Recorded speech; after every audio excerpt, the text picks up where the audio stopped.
fast forwarding to working with one of the Mexican drug organizations, Cartels. I was out partying with some of these people, and I get taken back to one of their warehouses, and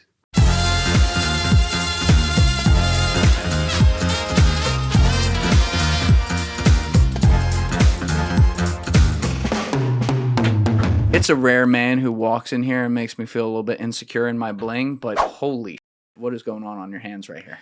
Oh, this is the guy I robbed out front when I was waiting to get buzzed in. He was balling.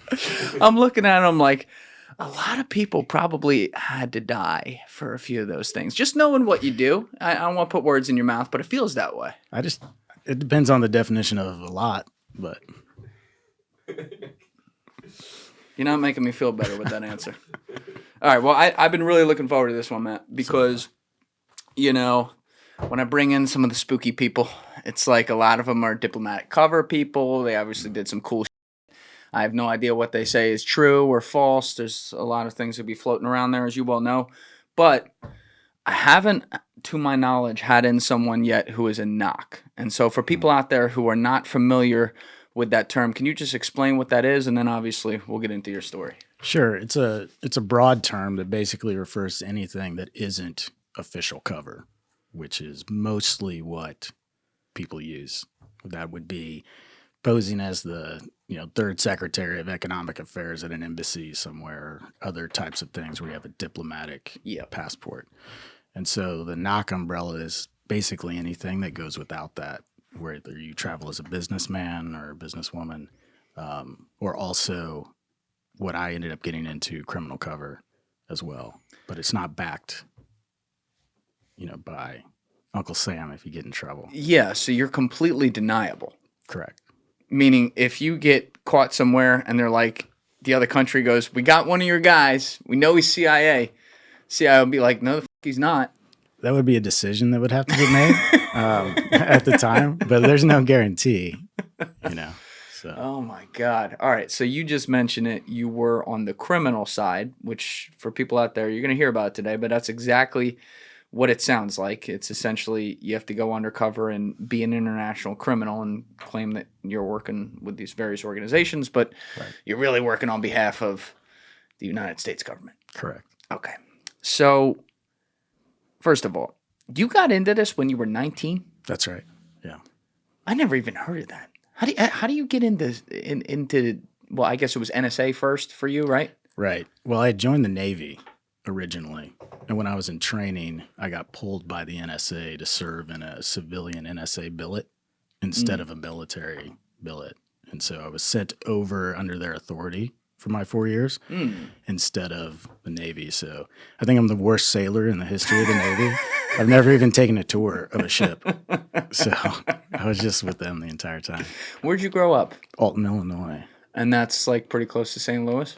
Right across the river. So it's not near Chicago or anything like that? 5 hours south. All right. Yeah. So when you were growing up, were you watching like James Bond movies? Did you dream of being a spy? Just because like getting into it, accepting that type of responsibility so young tells me that you had to be real excited about it. From the beginning, I knew as far back as I can remember that's what I wanted to do. And it wasn't so much from the movie side. It was, I was a super nerd. I hung out at the library all the time. I'd ride my bike there and just spend all day there in the summer.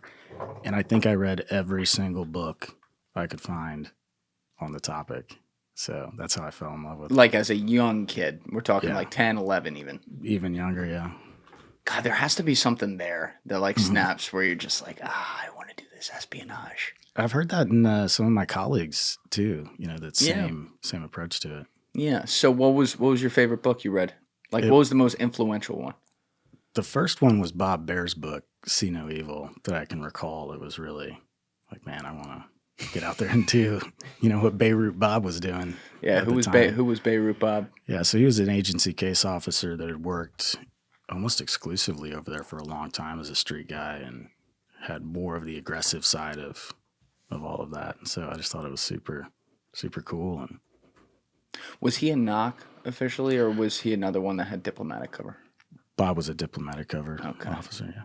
Got it. And there was like, you were telling me this off camera, there was like some sort of controversy with him, like he got allegedly kicked out of CIA or something like that? I don't think he was kicked out. I know that at the end, there were rumors that he had upset some people in leadership, and I don't know the full situation for him, but he had a really big personality. And Can't do that. They don't like that around there. yeah, he was actually that movie Syriana. I don't know if you saw that with George Clooney. Oh, wait, that's where I know it from. Yeah, he cameos in that. No. Yeah. Now it's coming back. When the main character's in the hospital after he got his fingernails pulled off, the interviewing officer is Bob. Yeah. Love that. You take some fingernails in your days? No, I've never taken. You sure? Yeah, pretty sure. You don't like have a little collection at home? No. This is little Jose's fingernails. I told you, Shawnee Delaney put us together. I told you, I'm a ball breaker. This is nice and easy today. Don't worry about it. No, it's only it's usually pinkies that I was going for, but good. Well, I can see that because you took a ring. So, anyway, so they pull you at 19. Mm-hmm. You did you even want to be in the military, or was that already you were just trying to means to an end it? With like getting into espionage. Yeah, so it was a means to an end, right? And I was in college at the time. And naively, I thought that the war in Afghanistan was going to end any day, and I'd miss my shot to have any military experience. I didn't know we had another 65 years left on that. What year are we talking? This is 2006. Okay. Yeah. So we're like 5 years in, and you thought it was like ending? I was like, it's 5 already, like. What movie were you watching? Yeah, exactly. So I thought, I'll just go do my military time. Then I'll switch over after that. I don't want to be the only person that doesn't have some experience, at that point. And so. And what was the official time length between joining and them pulling you into the back room? So they talked to me halfway through training after boot camp. So I went to boot camp for 9 weeks or however long it was. Mm-hmm.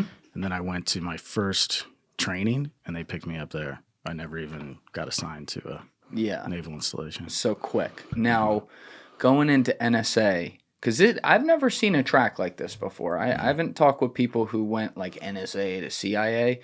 I've talked with people who have, after their career, wherever they were, contracted, where they, contracted for NSA or contracted for CIA. But you come into NSA and you do 3 or 4 years there? 4. So my full Navy enlistment was done there, yeah. Okay. Now, what types of things are you doing at that time?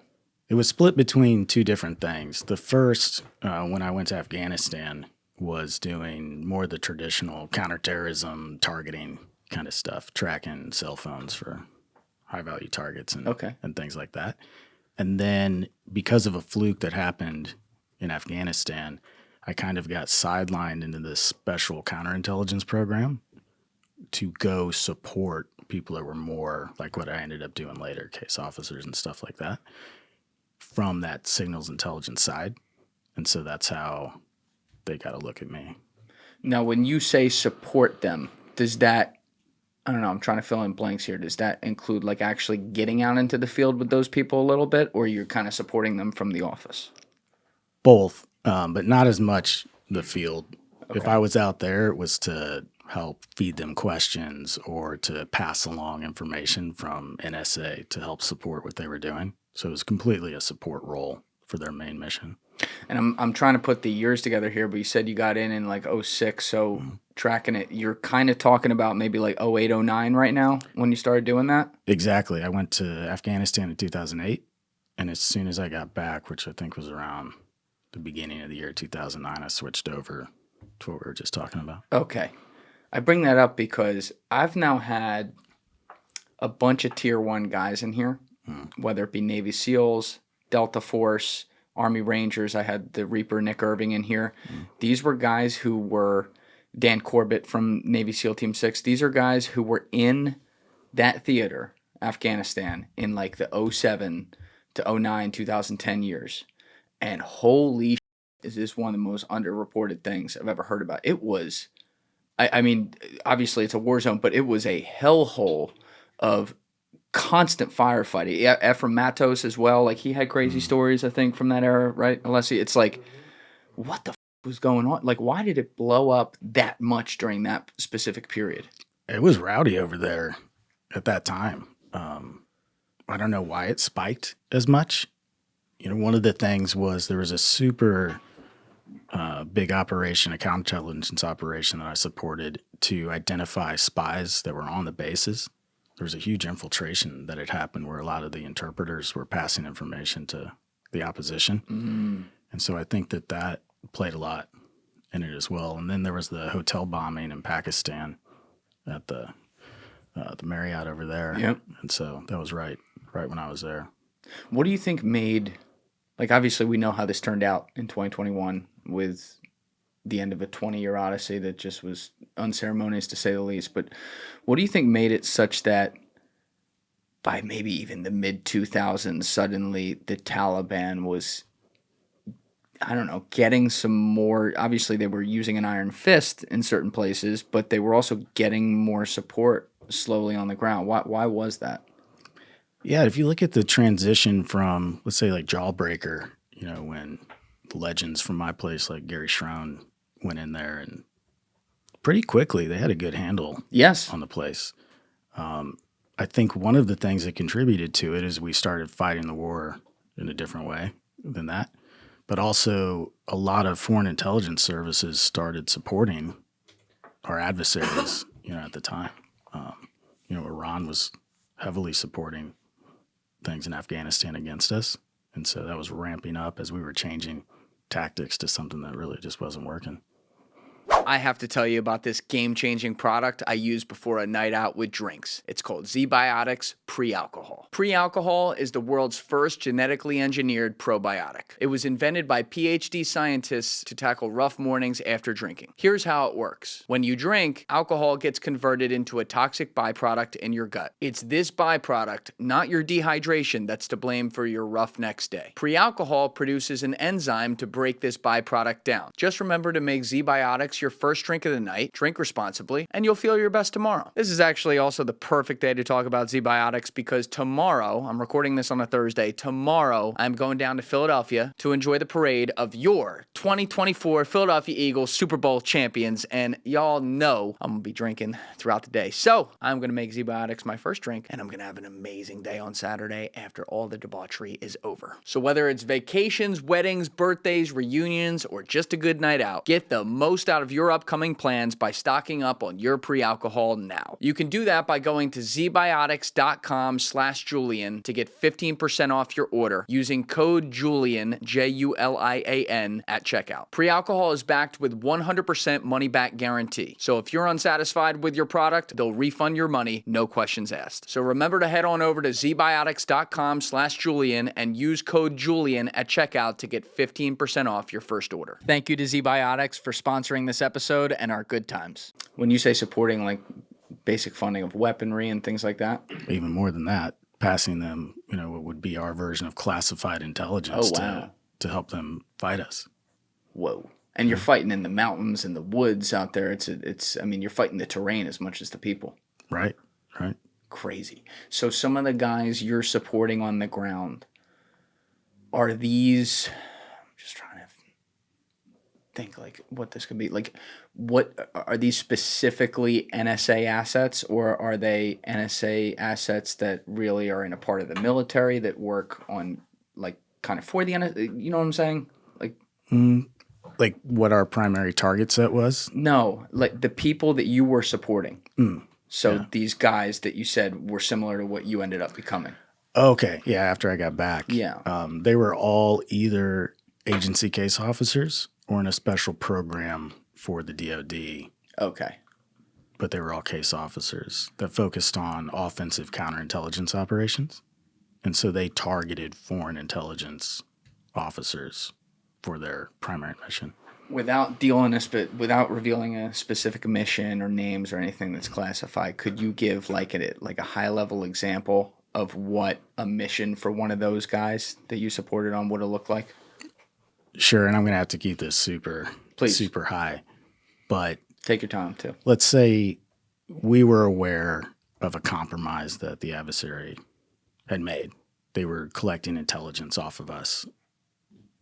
Their mission would be to mess with that over a very long period of time in such a way that gave us an advantage for losing that information. Oh, so like kind of planting false information type It could things. be. Yeah, it could be sometimes. But always controlling the narrative. And once you know you have a problem, a leak, you also have a pipeline to feed information Yes. through as well. And so it's all about gaining control over what's leaving, not just trying to plug the hole, because then they'll just make another one. So it's the devil that you know kind of thing. And it was very instructive for me at the time because I didn't know I was about to switch over from that defensive mentality to play offense myself. And it taught me a lot about how not to get caught watching all these other foreign officers get caught by us. And so I was able later in my career to switch that around and say all those things that we did to hurt them, like, don't do that.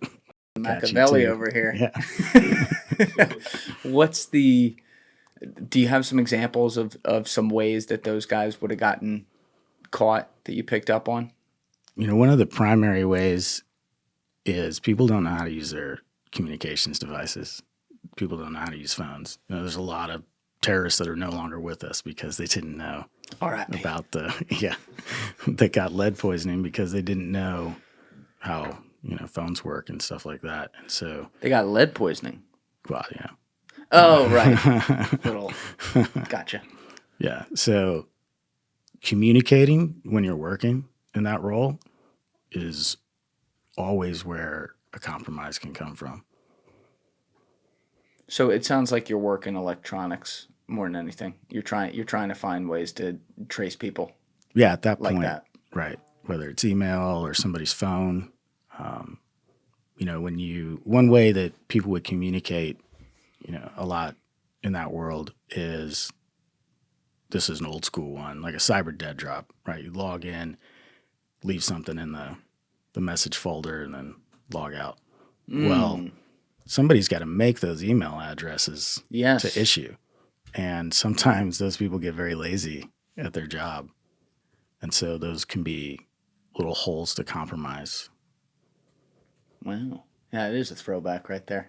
Well, that reminds me of like the Google Docs thing. Like when you talk with people on Google Docs, you just like leave a message on there. Yeah. I don't know if anyone out there ever did that. But during like the 08, 09 era, we obviously still hadn't gotten bin Laden, and he's like in the wind out there. So was there ever any whispers or overlap with anything you did that had to do with trying to track him, or was that really separate? Completely separate. I don't think I ever worked on anything that had to do with Alex Station or the bin Laden op at all. Okay. Yeah. Now, what would because again, you're working in a support role. You're not the straight up badass criminal on the ground yet. No. But like, what would a normal day, if there even is such thing, look like during that era for you? So during that time in Afghanistan, it would be very much sitting behind a computer looking at little dots where cell phones are, looking at call chaining of who's talking to who, getting selectors tasked and things like that. So very much sitting behind a computer and fighting the war from the air conditioning kind of thing.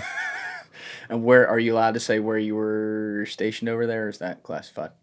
No, I was at Bagram for Okay. some of it. I went out to Sadabad and then some stuff in other places, but mostly in Bagram is where that was happening. And you built some decent relationships with some of the guys on the ground that you were supporting.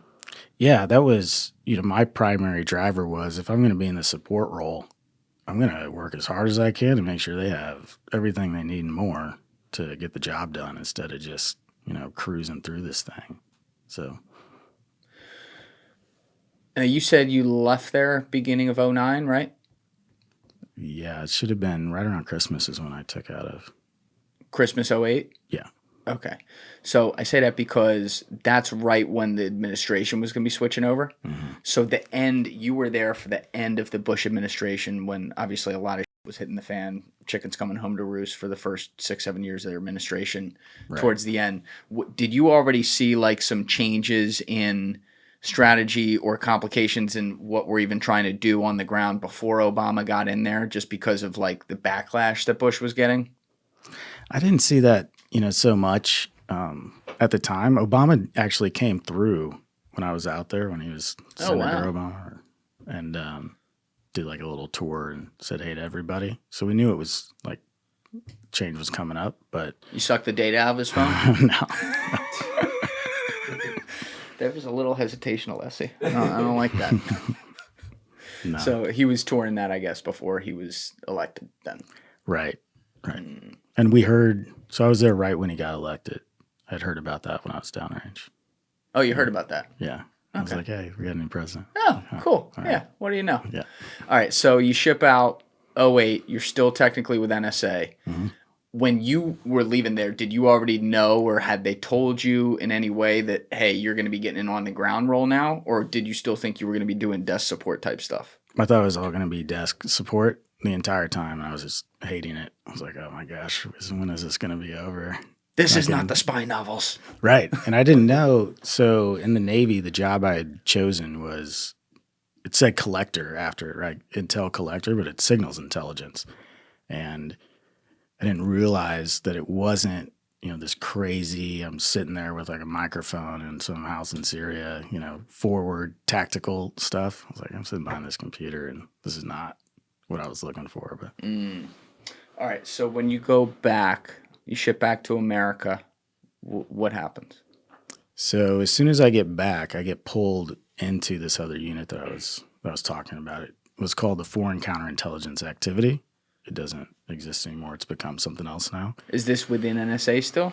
No, so I'm the only NSA person assigned to this command at the time. And it's under CIA? It was a joint Okay. program that they had. Yeah. With a bunch of different agencies. FBI had a stake in it. Oh, they let them in? Well, if it's domestic, you kind of have to. So how much? Like, what does this look like? How many people are you working with? What are they, from a mission standpoint? What are they trying to get you to do? So I can't say how big the effort was, but it was a small unit and mostly very experienced people. They even had a program where people that had been in the military too long could switch over and stay in the job just to retain some of the knowledge. And so I got to, essentially sit at the knee of a lot of people that had been working this 35 years, on the same topic. And so they knew everything about their target sets, about these different foreign intelligence services. And so it was very helpful later in life to just soak up the expertise these people had. Is there, like, we hear these terms about, like, the Five Eyes and stuff, for example, the English-speaking countries, an alliance, in air quotes. Is there any such thing as an alliance, a real, not something that's just, like, announced in the news, like, oh, we're friends. Is there any such thing as that within the espionage world? Within the espionage world? Yep. Absolutely not. Right. There's no such thing as a friendly intelligence service. Right. Yeah. Were you surprised at some of the intelligence services that might have popped up as, like, say, code reds, that you're like, wait a second, we're supposed to be kind of playing for the same team, right? Yeah, everybody's always got their own motivation. They've always got their own goals. And so it can be a little overwhelming at times because you just want to be so focused on fighting the adversary, but you have to do so much of your own skill set just to be around, the office and to play that little game, especially with a foreign intelligence service, that you're working just to be able to work later. Yeah. Do you think that there's any such thing, like I try to think of it, and it's impossible for me to do, but I do my best to try to think of how I would look at the world from your seat and seeing the worst of the worst and the things you've seen and how people trick each other and pull one over each other. Do you think there's anything that can exist in the world that is actually real trust between people, or do you think people are inherently flawed to never fully trust each other? So I'm very much a shades of gray person. I don't think there's any situation you just described that's completely white or completely black.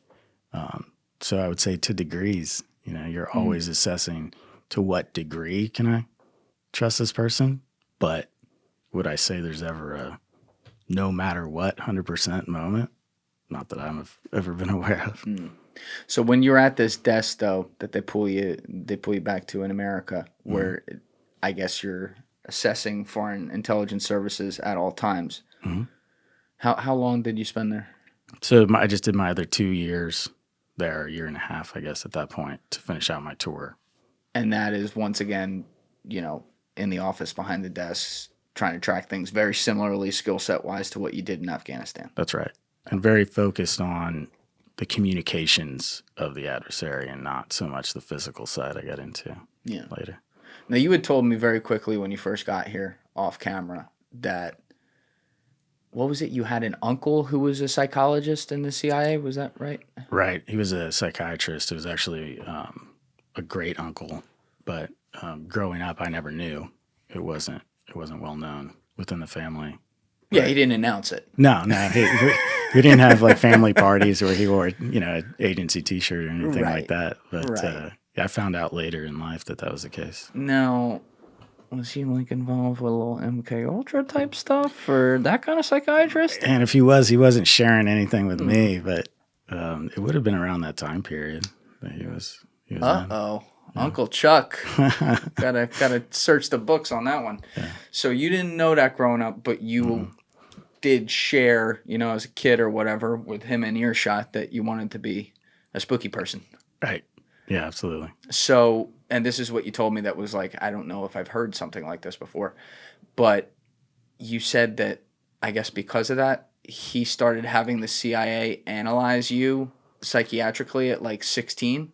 So I don't know that. What I know is that I had tickets that were started to be processed early on. Tickets? Yeah. It's like my clearance tickets had happened before I joined. At 16, potentially. Right. And so sometimes I don't know if it was the agency or who, but sometimes they'll start taking a look at you a little bit early if they're assessing, you for a certain thing. But I don't know if he spoke to them, but I assume that's what would have gotten me on the radar. How did you even find that out that they were looking at you at that age? Did someone tell you that years later?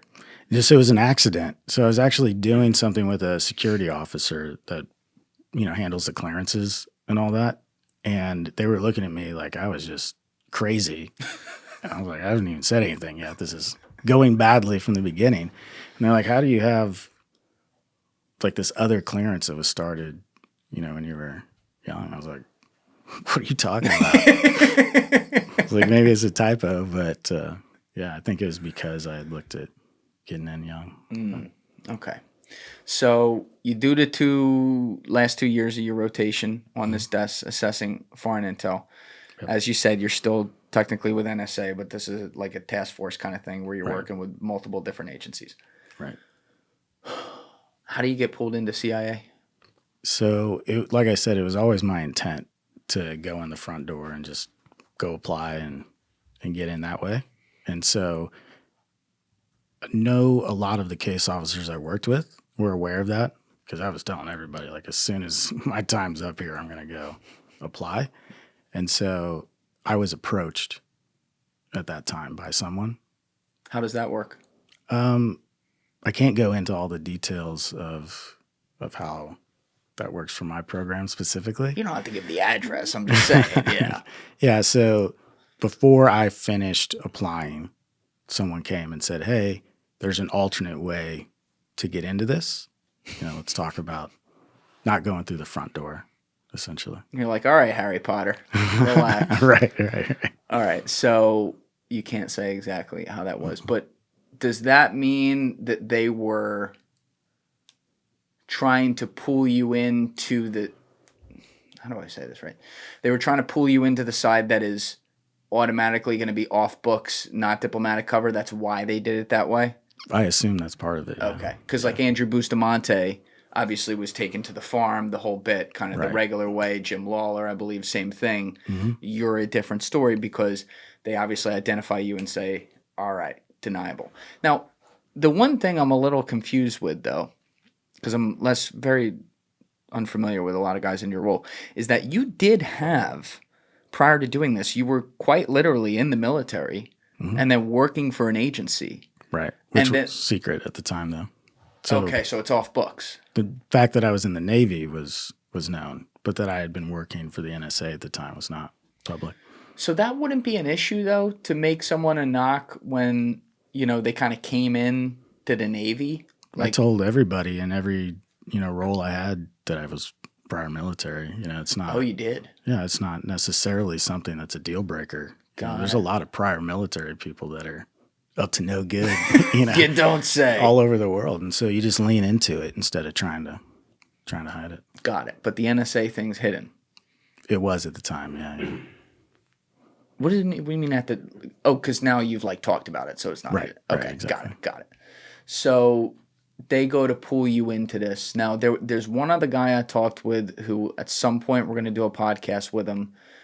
He's in his early 70s. He was a NOC. He claims he's out of CIA, but he started a private company with 4 other spooky people, and every time they show up into one of these third world countries, 6 months later, poof, magic, the government gets overthrown. So I feel like that might be problematic for him to talk about. But Maybe he's just a lucky guy. yeah, maybe. But he was telling me he had nothing. No military, no spy stuff, no interest in any of that.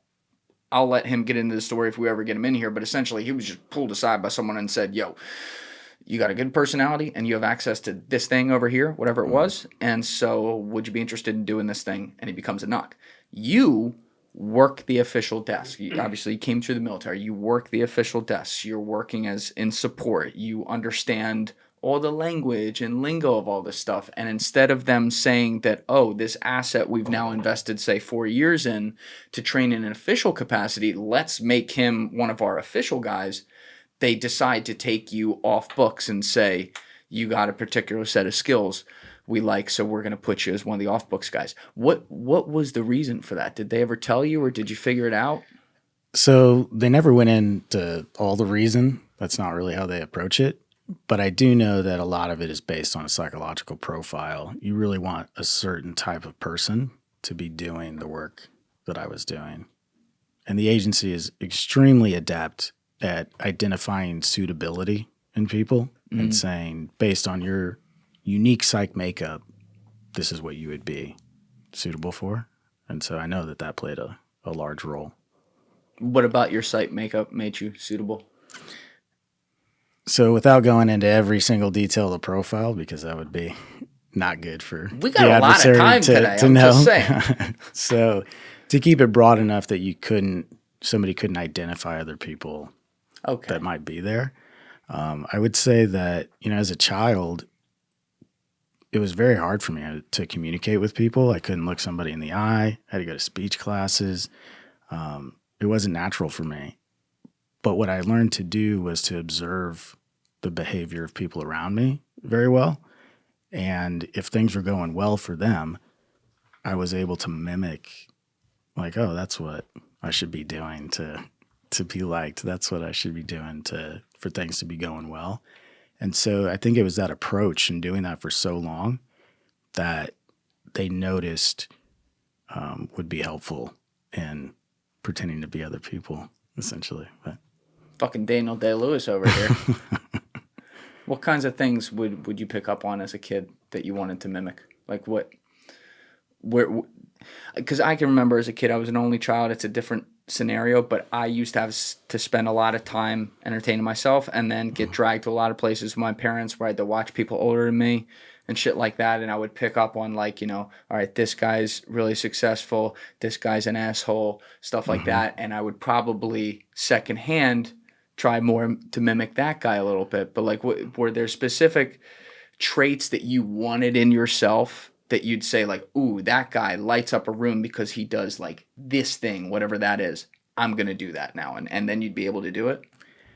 Yeah, I think one of the big ones was playing it cool and not just, walking up to somebody super genuine and being like, wow, I'm going to put all my cards on the table in the first 5 seconds and just say how cool I think you are and I want to be your friend. And, it can be that direct approach can be overwhelming for people, obviously.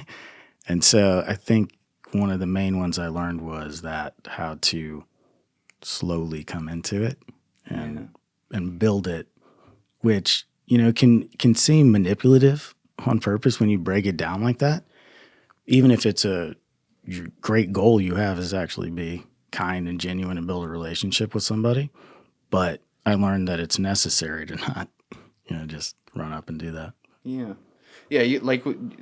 I always observe people's presence when they first come up. I talk to a lot of different types of people doing a lot of different things, but like you're this completely unassuming, cool customer, and I more got a pull from you rather than getting it from you. Whereas like Jim Lawler, who who I've had on here, this episode 129, but he's also a very cool customer.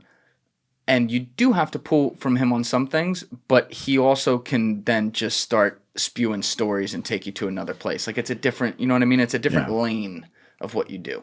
Yeah. And I think a lot of, the job that I was in, especially when you're working around a lot of criminals and stuff, you can get yourself in trouble talking too much. You want to be listening a lot more than you want to be talking. And so I think that's a pattern that's been built into me doing that work over time, is to not just get something and run with it for 20 minutes, leaking everything out. Yeah. Were you said you had trouble talking with people, couldn't really look people in the eye when you were younger. Obviously, you got better at it as you got older because you were observing people. But would you describe yourself as an anxious kid too?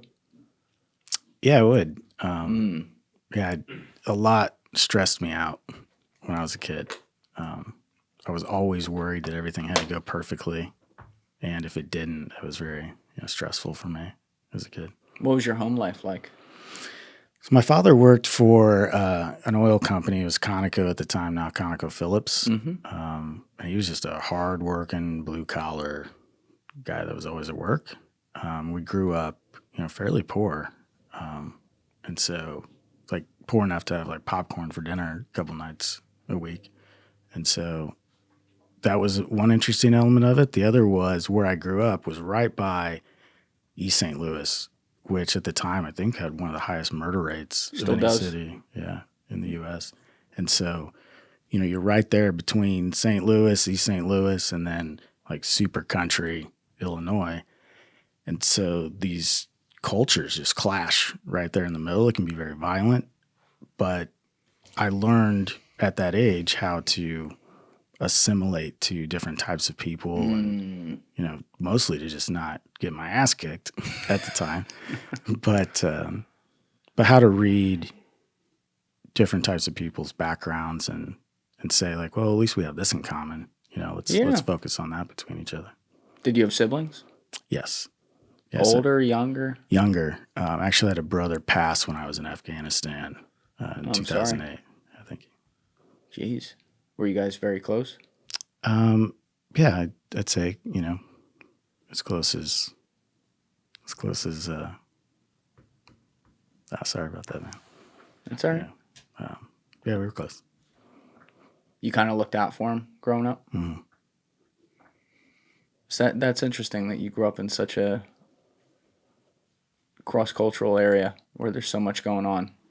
Yeah, it and really that develops your skills. Yeah.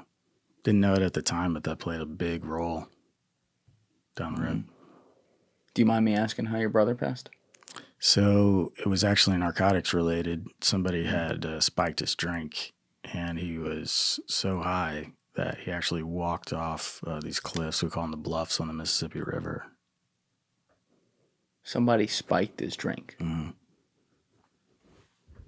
Yeah, wow. Put a bunch in his drink, and then he just walked off. So completely involuntary. Yeah. Wow, that's horrible. I'm sorry to hear that. What's that like dealing with something like that when you're halfway across the world? You compartmentalize it when you're in that situation. And when I was working, I was thinking about work. And I went home for a few days of leave to go to the funeral at the time. And I came back and I just put it in a different compartment. I went back to work. Find a lot of people find that that's the only way to deal with it, especially when they do something high octane. They don't have a boring job or something. There's something that's high stress. They put all their emotion into that because it kind of, like you said, compartmentalizes it, puts that away. But then, you end up dealing with that later, right? Right. Yeah, I think with anything that's stressful like that or trauma, if you don't deal with it, it's going to come back up down the road, sometimes in ways you don't expect. But were you close with your mom growing up? Mm-hmm. Yeah. She's still with us today? She is. Yeah. Was she someone who was really instrumental in your life as well, as far as, I don't know, your psychological development, I would say? Yeah, I would say she had a big impact in my psychological development. But mostly books did.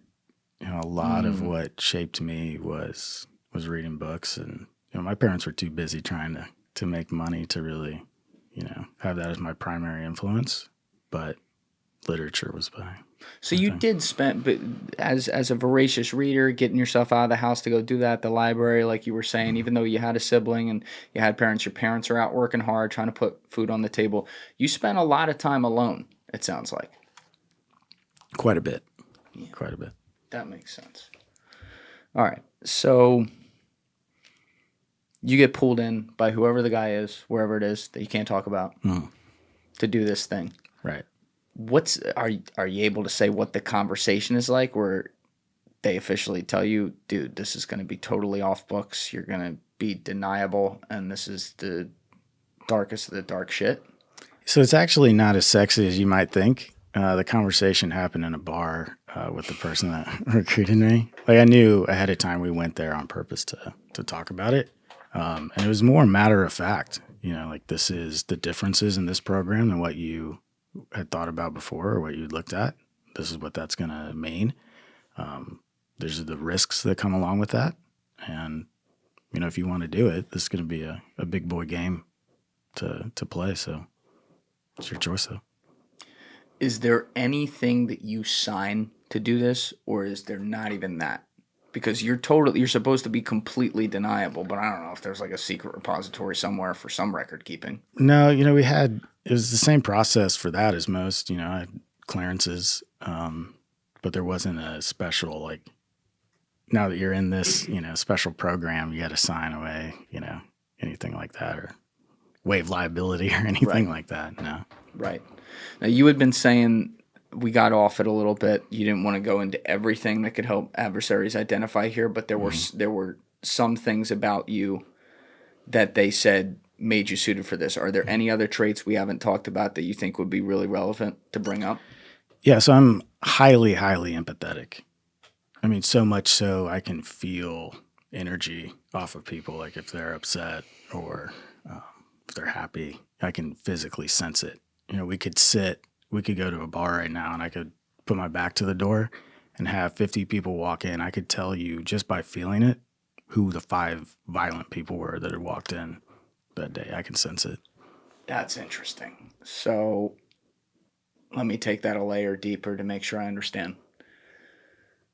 Were you empathetic because you're an empathetic person, or were you empathetic because you had a skill to be able to turn it on, to be able to feel other people's emotions? And I'll explain why I'm asking this in a minute. Because I'm an empathetic person. Okay. Yeah. I always have been from a young age. And it was extremely helpful later on to relate to people, and not even to fake it, but to say, I genuinely care what's going on with somebody. Did you? Even if it was someone you were undercover with that you're trying to pull one over on? Absolutely. Yeah. It's not being faked. It's real. We're going to get there. And so I think that I don't want to pitch it in a negative way, but it's very helpful, right? So the agency didn't have to tell me, pretend to be empathetic. I already am. They just told me how it can be used effectively in the job. Right. The reason I asked it that way is because, as we already laid out, like, Jim Lawler pretty well. Jim is a guy who I really appreciate how in depth he goes on the different psychiatric traits that they look for across different types of spies and stuff. And one of the things he's discussed a lot, and I've discussed this with other people after that, is that CIA is often looking for people who are borderline sociopathic. And the way he explains it is they tread that line. They're not full-blown sociopath or anything, but they have an ability to be what I would say is like anti-empathetic in a way, like not be able to feel things and just be able to get a job done and put on an act like you can feel things to get people's trust. And every person, including John Kiriakou and Andrew Bustamante that I run that by, they're like, yep. And when I sit here with these guys, it's so painfully true. That's why you're a very different vibe from what I've gotten. So in a way, what this sounds to me like is for whatever role they're picking you here, they're actually choosing something a little different there. Like they're switching the radio dial because you're not that guy. No.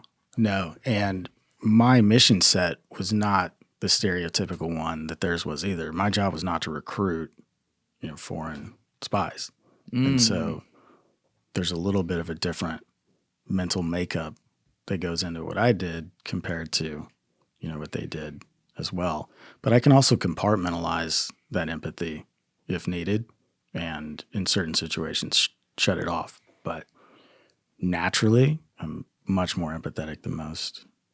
Is it kind of easy? I don't want to say easy, but is it easier to shut it off if the situation is someone who's like a really bad guy?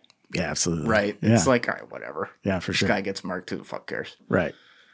Yeah. And if that person, hasn't been humanized to you, you haven't met their kids or spent a bunch of time, seeing that side of them. I've seen some really, really bad people who, when they're with their kid, they're like father of the year over here. Yeah.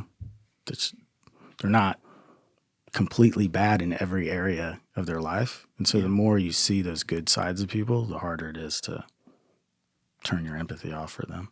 Gets a little weird, right? Absolutely. Yeah. It can get extremely emotional.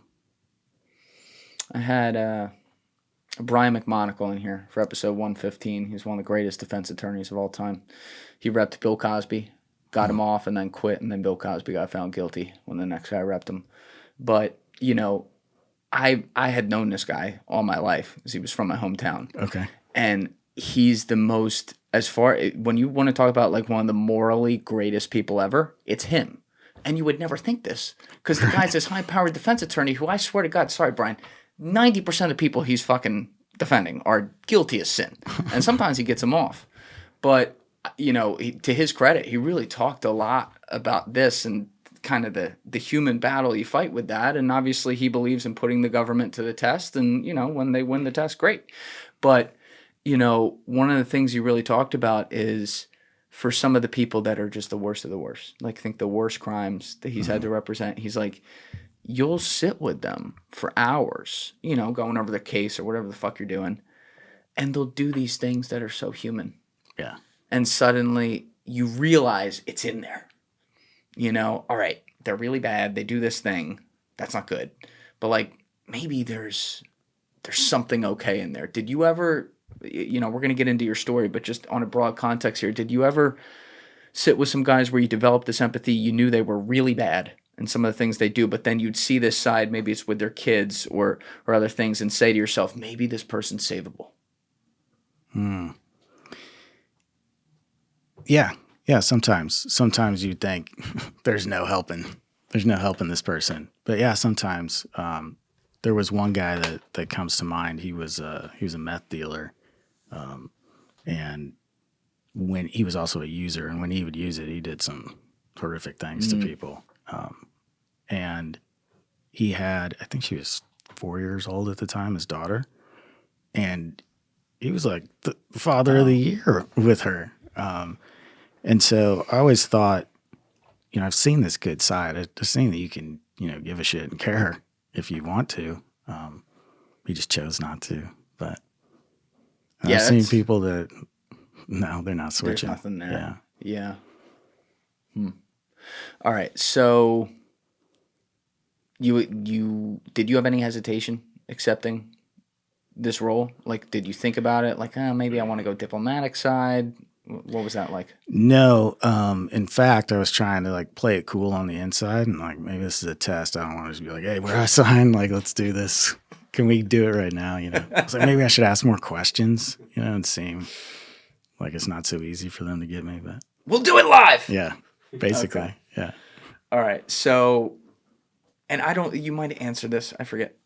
Was there anything you signed? Anything like that? Well, just like the normal employment stuff. Okay. But nothing that would have been, unique. That here's that. what it is. Got it. Yeah, yeah. Okay. I had some stuff later that was unique where I had to get like an attorney general letter Whoa. to be a part of some of the things I was doing that overlapped in the States because it was a legal activity. But, Yeah, that's so huge air quotes right there. Yeah. Got it. So that's maybe like the only super special document to. All right. So what's the training protocol for something like this? You're not going to the farm. You're not doing the 12 to 18 month regular rotation the other guys do. What happens with you? So I had some stereotypical training, but what was cool was I got to go to this mansion essentially where this wealthy person lived that became my mentor, who was an officer as well. He was independently wealthy. But it also worked for the agency for a long time. So he's, if I'm understanding this, he runs some sort of company, whatever it is, or is wealthy through doing something. And in doing that job, he's also doing things within that job for the government, or are they totally separate? No, totally separate. Totally separate. Okay. And so he had been an officer, I think, for about 30 years at the time. And it was on a lake. It had a guest house that I stayed in. And it was super cool. We advanced some of the basic skills, like, when you're in regular training, you'll do surveillance detection routes. We would go over new ways to do that would be specific to my mission set, which I can go into. But Please, yeah. Or training that was way outside the box. I got to learn stuff about wine. I got to learn stuff about bespoke suiting. I got to learn all these other things that had to do more with the business world or big money world. And one thing that was super cool was he would bring in a chef that was working in Vegas at the time. And we would have these training things where I would learn about the food and get to watch the chef cook. And it's just not the typical thing you would think, it was like spy training. But what's your cover story later for knowing that type of information? Like, where'd you say you learned that? If someone asked you, like, if you're in a situation, they're like, how the fuck do you know so much about wine? Like, you sommelier or something? Like, where are you saying you got that skill? Just through, like, college or living or working or, wine specifically was something I knew nothing about. I had to learn a lot about that. Actually, one time when I graduated a certain phase, he had given me this cigar. It was extremely expensive. I forget the brand. It was maybe like a $2,500 cigar. I didn't know at the time. And so we're sitting out there on the dock, and he's congratulating me on like, hey, you finally did something right here. And we're smoking it. I never smoked a cigar in my entire life at this point. But I'm not going to like tell him, You inhaling it? Yeah. And so this thing is burning completely sideways. Oh, you boated it. Yeah. And so we're just sitting there drinking scotch, and he looks over at me. It's supposed to be this really, bonding moment with me and my new mentor here. And he goes, "Are you hotboxing me with a cigar, man?" Like, he's like, "Have you ever smoked a cigar before?" I was like, "No, I haven't." "You want to bring that up, maybe?" He's like, "This is an expensive cigar, dude." I was like, "I didn't ask you to give it to me," but it was super embarrassing. So it's just you and this rich guy at his mansion. So it was him. There was another person from the training staff that lived there, and then some people would come in. So imagine every single topic that you would need to know, they would bring in somebody that was a complete expert in that topic. Could you give an example of a topic? I'll use one that I didn't use, but let's say like lock picking. They would have brought in like the most, master thief that you've ever heard of to show something like that. Whenever I think of any of these jobs and all the things you got to learn, first of all, how long is this period you're at this mansion? It's maybe 9 months. That's not a long time. No. It's, right? Yeah. You're drinking from the fire hose. You're drinking from a fire hose. And these are the most intricate things that if you're ever called on to do, I don't know, any of these 1,000 things or whatever it is you learn, it's going to be in a high octane, high pressure, potentially life and death situation. So you better not be able to forget. How do you even process all that and learn all that stuff and and like have faith that you've retained it. So this will go back to the psychology a little bit, is they're looking for people, one, that are quick learners. You have to do that, but also that have the right psychological makeup, that if we don't tell you exactly what to do, you're basically going to default to making the right kinds of decisions here. So that's key. If you can't rap with it, if you can't play jazz and go off the sheet and still know what to do, it's not the job for you. Makes sense. So it's you. Does this guy have a wife and family too? Nope. He had been single his entire career, never just married, chilling. never had children. Is he still, whatever way he made money, is he still doing that job at this time, or is he retired from that? He's retired now. All right. Yeah. So he's strictly just supporting, say, agency at this point. Right. With guys like you. Yeah. And you're the only trainee there. That's right. Yep. What was, I mean, obviously you're getting trained, but what's a day like? You waking up at like 5 a.m. and going for a run? Yeah, actually, we would go for runs. He was really big on running for, working with jet lag and things like that, but also moving around like that is beneficial in a lot of other ways. You can get your area fam done. You can look for surveillance while you're running. You can use it to cover a lot of other activities. So he's like, if you don't run, this isn't going to work, which I hate running. So that was no good. And also, I'm not the tallest guy in the world, and he's a fairly tall guy. So I'm like taking 20 steps for every single one of his, trying to keep up, run around the golf courses by his place. But, how do you do like surveillance on running? Like, what do you mean by that? Where he would train you on surveillance doing this? Like, what types of things? Just that you can use that as one of the means to identify if you're under surveillance, right? So. Going for a run. Correct. Got it. Yeah. How might you do that? I can't get into the technical specifics of that, but I'll bring one thing up. Okay. If other people are trying to follow you or keep up with you, that you typically have to be involved in what you're doing, right? And so you can draw people out in that way. You can use it as a funnel, right? I can go places a car can't go if I'm running because it's too narrow, for instance, right? So you can funnel.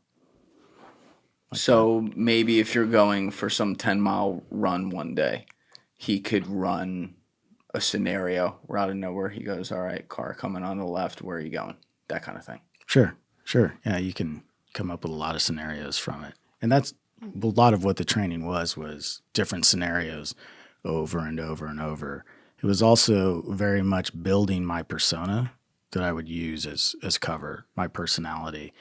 One of the things that is just key that was hammered in this is you do not want to look like some military guy walking around. You've got to shed that part of the persona and look like a business person. You have to look like your attitude fits, for what you're portraying. So they're psychologically changing you. Absolutely. Yeah. Did you have the tats back then already, or No. You didn't? No, that came later. Did you have long hair, scraggly beard? What was the... So at that point, I would say middle length hair, but that's another thing, right? So you want to have hair that says that's not a military haircut on purpose, right? You also can use having longer hair for other things, like, for instance, when you're going through an airport or trying to hide something, a blow dryer is a good place to hide something in. Really? Yeah. I actually haven't heard of that one. Why is that? Just because of the makeup of it and how the metal's structured within it. You can't see it in the machine? Depends on the machine, but sometimes you can hide things in that. But that's hard to do if you're bald, right? Like to explain, hey, why is this in your bag? Why do I have a hair dryer? Yeah. I'm a ball fro. Yeah, exactly. Somewhere Drewski's like, we're going to find it. Yeah. And what's like the surveillance training, though, if you're not doing what some of my other guys, like all the guys talk about, the training they did, whether it be Joe Tedeye, who was here 149, 186, and 187. I think Dale Comstock did some of that, and he was 188 and 189. And then Sean Ryan talked about that in 148. But like what they'll do is they'll take you into D.C. or New York or something, and they'll have dummy teams and stuff like that, and they'll give you drills and no one else knows what's going on, but you can't get caught. You might have to figure out something where you're able to go into a store and steal clothes without anyone knowing and walk out looking different and things like that. You weren't able to do that form of surveillance training, though. How did they compensate for that? So they would bring teams in for that part of it. Would you go into town? Yeah. Yeah. So I can't say what city this was in, but it was right by a major U.S. city that we were doing this in, just maybe like 45 minutes outside the city. So we go into the city and run scenarios constantly. So you were in Westchester, New York. Yeah, precisely. Yeah. How'd you know? Yeah, and so you're building the persona. I was learning how to dress properly at the time. I was learning the difference between, different layers of, does your watch go with the suit, right? So you want to be consistent. You can't have a $7,500 suit on and a $10 belt, and it's got to be all in the same range, right? Right. So you don't put $5 tires on a Ferrari, and that inconsistency is what people notice, right? So if people are looking at you and they're trying to determine how genuine you are, they notice inconsistencies very much. And people that are security officers at airports that go through your bag, or people that come into your hotel room when you're out, they're looking for consistency as well. And it's also not very popular to fund things at the level that I was at. And so the more money you're throwing at something, the less likely they're like, oh, it's a government kind of op. And really? So, yeah. Even like in the modern eras where we're flying planes in with fucking large bills cash and just dumping them to people. Well, they'll do that, but you're not going to see a lot of officers walking around in a $10,000 suit that Uncle Sam paid for. They don't want to spend money on that. But if it's money, black budget money, they might spend that money. I don't know. That one, I'm a little skeptical of that one. Right. So, I'm just saying it's not the norm, right? Okay. So if I'm a security officer from, I don't know, Afghanistan or whatever, I'm not expecting the person I'm looking for to come in, with a $10,000 suit and a $30,000 watch. It's not my typical person I'm looking to grab. So you are near a city, though, so you are effectively doing these drills that I was talking about, even though your training setup's different. Like, they're doing the same things. And you said they would bring in teams? Sure. Like, for some of it, they would bring in support teams for the training to run scenarios as well. Meaning, like, they're the trainers, or some of them are doing it with you? They're the trainers. Okay. Yeah. Okay. Do you have a notebook you're writing this down all in? No. I was gonna say, like, you can't keep a record of this stuff, so you're just storing it in your brain, everything you're learning. Mostly, yeah. Yeah, and you're trying to rehearse it enough that it becomes second nature to you as well. But now, while you're doing this, there's two things going on. You're trying to retain all these things. Mm-hmm. Maybe it becomes second nature to do that, but it's an insane amount of things. And then maybe in these 9 months, in month 2, you learn a skill inside now, and then you get to month 5, you're working on something entirely different at this point, and you're like, shit, do I still remember that? Like, I'm thinking of all these different scenarios, and at the same time, during this whole thing, at the end, D-Day, whenever that's going to be, you're going to be released out into the wild, and now you're going to be sitting around with some of the most dangerous people in the world, having to be the calmest guy. Like, you need to be an Academy Award-winning actor in every room you ever walk into, and there's no such thing as a second take. Precisely. Can you even process that? I thought I was processing it beforehand, but if you've never been there, you have this very, movie-type version of how things are going to be. And, what you learn, you've probably heard this from a lot of people, is that nothing is what you think it's going to be. It could be better or worse, but it's never what you think it's going to be. And so a lot of this you learn as you go in those scenarios that you're forced into. And I made some mistakes, right out of the gate. But you hope people don't catch them. You try to whittle those mistakes out as you go. During your training, first of all, you're doing some things where you're literally sitting down, not in a classroom, but like in a room like it's class sometimes, right? It's not just out there always doing things. Right. Did they take you through scenarios or past guys without revealing classified information or things that you don't need to know where guys did get made or, were killed doing something and here's the mistakes they made and what happened? Absolutely. Yeah. Even showing video footage of things going bad for other officers or, yeah. Was there anyone on there? Did you ever see video footage or hear a story where you recognized it and it was obviously something that was reported that it wasn't reported as a government person, it was just reported as someone was killed? No, I never saw that. That would be wild. That If you would saw be. that, like, oh shit, that was a CIA spy. Oh, Yeah. God. No, mostly the scenarios they used were things that were well known to go off of. But What was an example of like a video you saw where someone did something wrong? well, not wrong. I won't say wrong, but like they've shown interrogation videos of officers that have been caught before, for example, and what that looks like. And, you actually get the audio of that's somebody, you don't want to be that person, right? You don't want to get caught doing this. And that's the point that they're trying to drive home when they show that. Meaning like someone getting tortured. Right.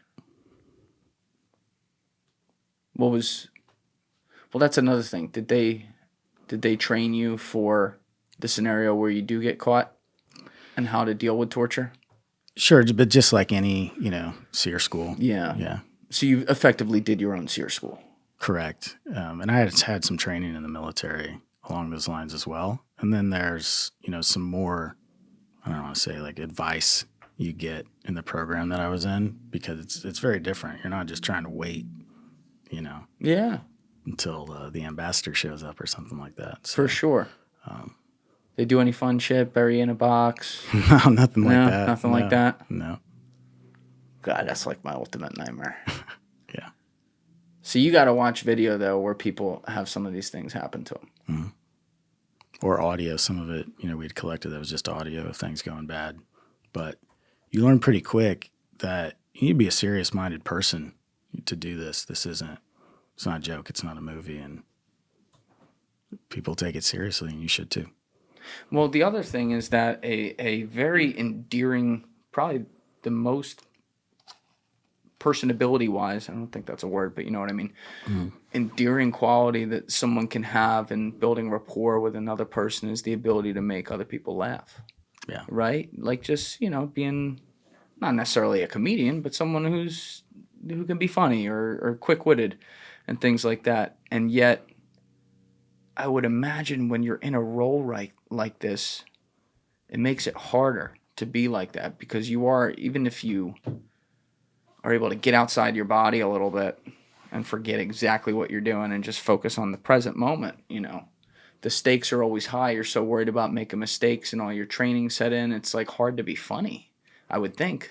At the time in training, it was a lot harder. When I actually got out there and was around people, it became much easier because in the world that I worked in, people use humor as a coping mechanism constantly.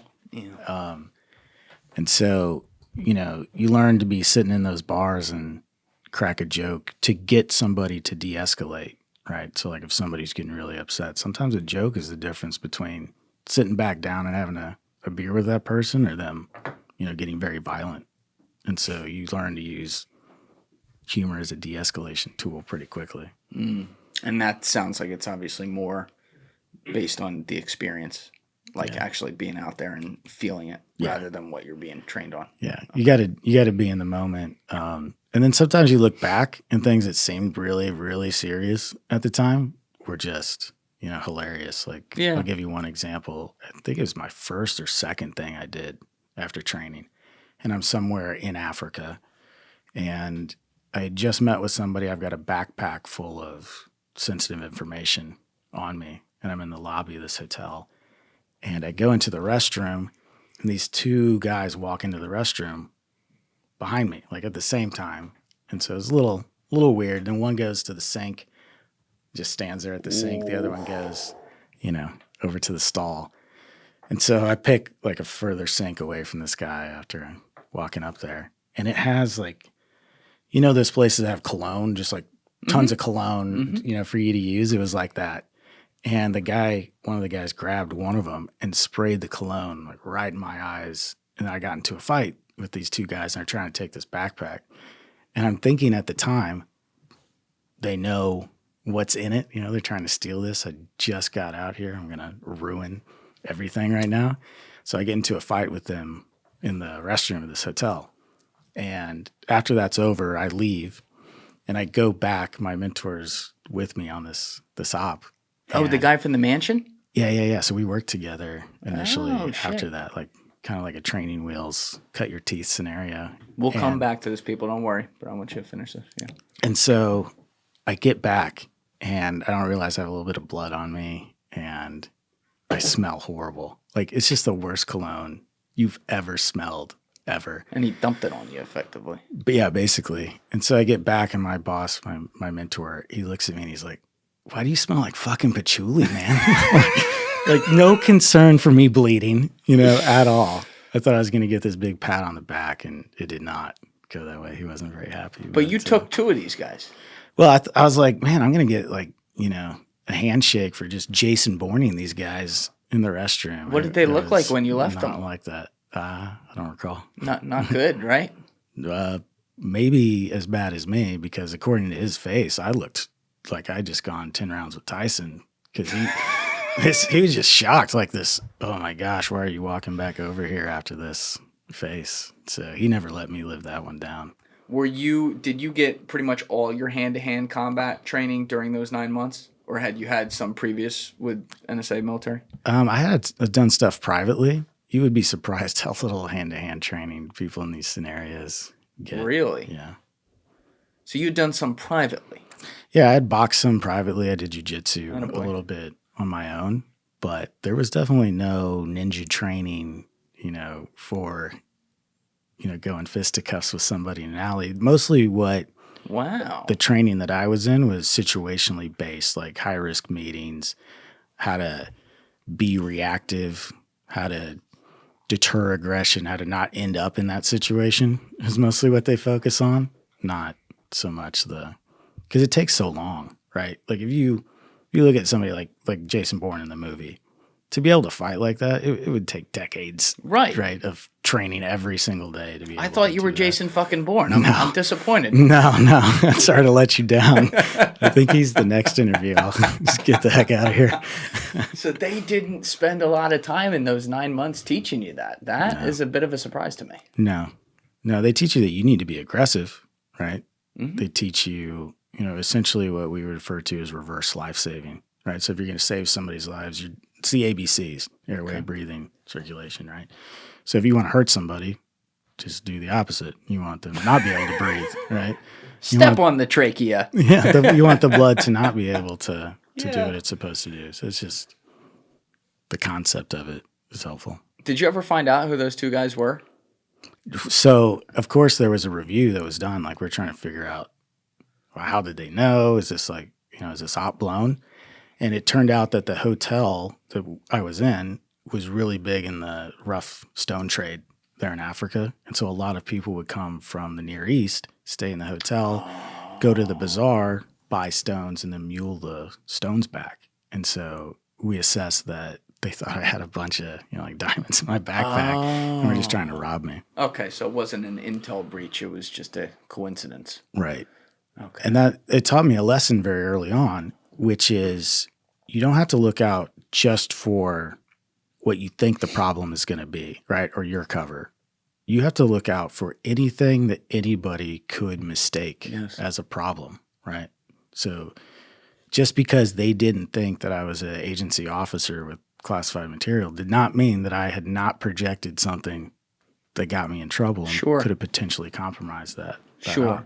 So they'd be able to take some sort of lesson from it no matter what. I got you. Mm-hmm. Now, back to those 9 months, though, with your mentor before you guys go out in the field.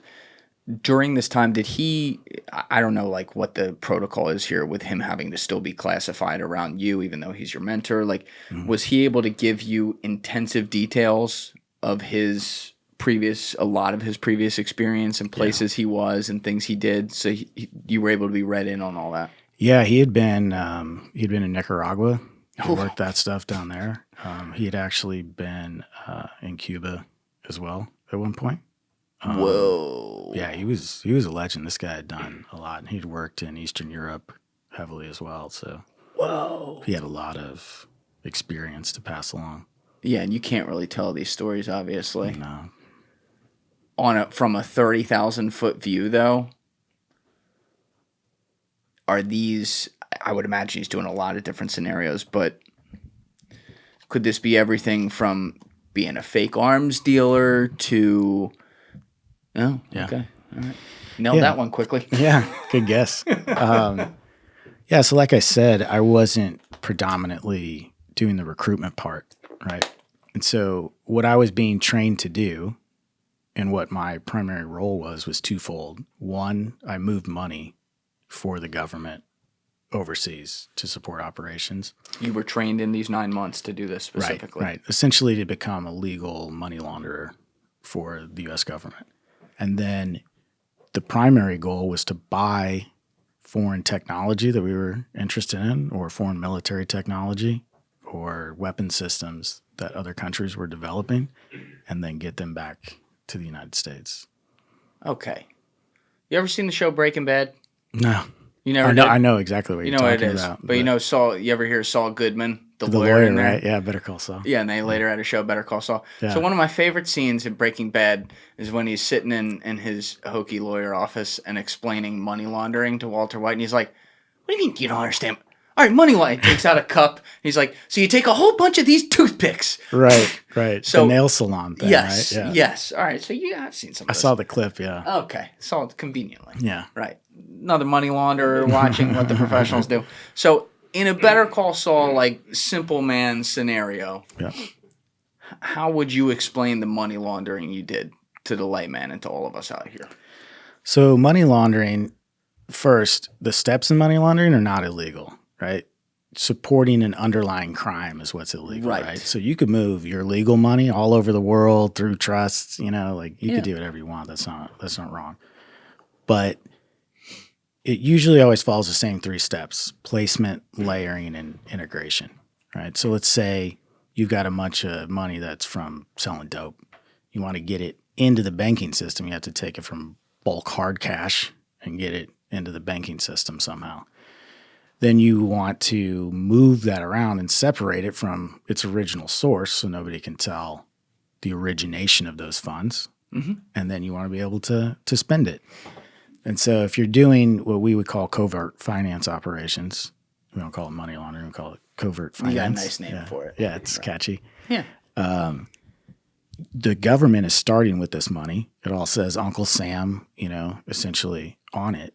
And if I'm going to buy something, let's say in Eastern Europe, that's a classified communication system off of somebody, and we don't want anybody to know the U.S. was involved, then you have to distance that money and run it through, different businesses, trust jurisdictions, different, banking jurisdictions, and make sure they can't trace that money back to How the do you United make sure States. they can't trace that?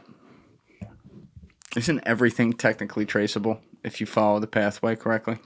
I mean, there are ways to break it, like our adversaries have done this, like a Hawala network, right? So if things are passed informally, on notes, and there's no actual, bank trail, that's very hard to trace that money. But you can do a lot of things like invoice manipulation, right? So let's say you have a shipment of bananas, but you're paying what would break down to $100 a banana, right? So you can move the money through that business by manipulating that. So you change the pricing on it. Yeah, that's one way to do it. Other ways. You said your boy was in Nicaragua. That sounds awfully close to home. You're right, yeah. Noriega was using some of that dirty money. What's it? Iran Contra. Oh, God. I'm sorry. I had to get that one out. Art's another one, right? That's Oh, a big yeah. one, right? So perceived value. So when you're laundering money, it's best to not think of it as moving money, but as transferring value, right? And so especially with new things now like ETFs or something like that, like I can go to let's say you make a painting. If I feel like your painting's worth $25 million, that's not illegal. right? So I can pay you as much as I want for that. And now with cryptocurrency and stuff, it's getting a lot easier to do these value transfers. Meaning, I want to make sure I'm thinking of this correctly. Let's say I had $25 million in cash. I'm just a regular criminal, and I need the government to not know about this. It's pretty good regular criminal. Okay. I'm a very good criminal. And I go to, this street artist in New York, and I say, you know what? I think you're the next Basquiat. I'm going to give you $25 million for that painting. Mm-hmm. I give him it in cash, so there's no record of it. And then there's some sort of like underground, street conversation that happens like, yo, this motherfucker sold his painting for $25 million. So now it at least still retains some of that value. Exactly. Okay. Yeah. So even if I had to pay, even if I ended up selling it for 19 and took a $6 million loss, I still got 19 million off the books untaxed that, no one ever knew about. You got it. Okay. So you're doing this on behalf of the US NDA. Mm-hmm. And this is within the 9. You didn't have any previous experience with this before those 9 months training. No, I'd never laundered money in my life up to this point. God, there's so much that happened in that 9 months. Yeah.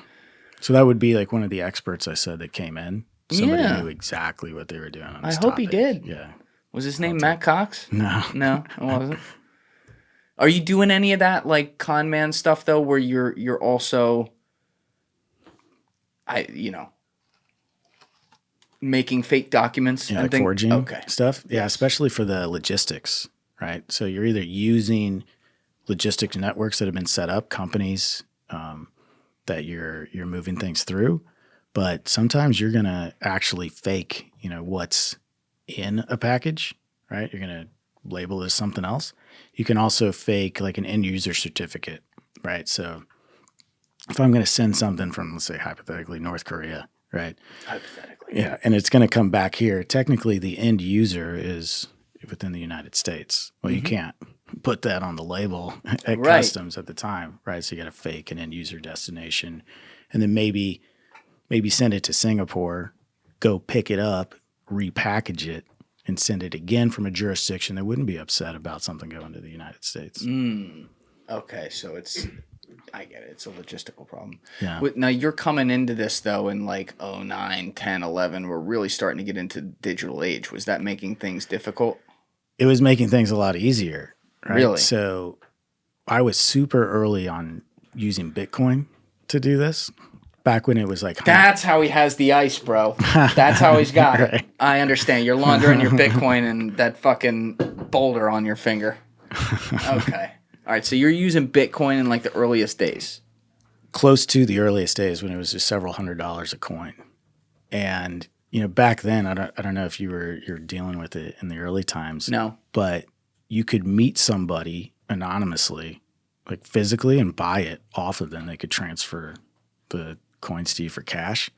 And so somebody was handling this op already, and I get told, hey, you're going to take this over. You're going to start buying these coins, these digital currencies off of this source. And so I was like, okay, what's this look like? And so they show like the arranged meeting points and stuff. And it basically boiled down to like me meeting dudes in parks and buying stuff off of them.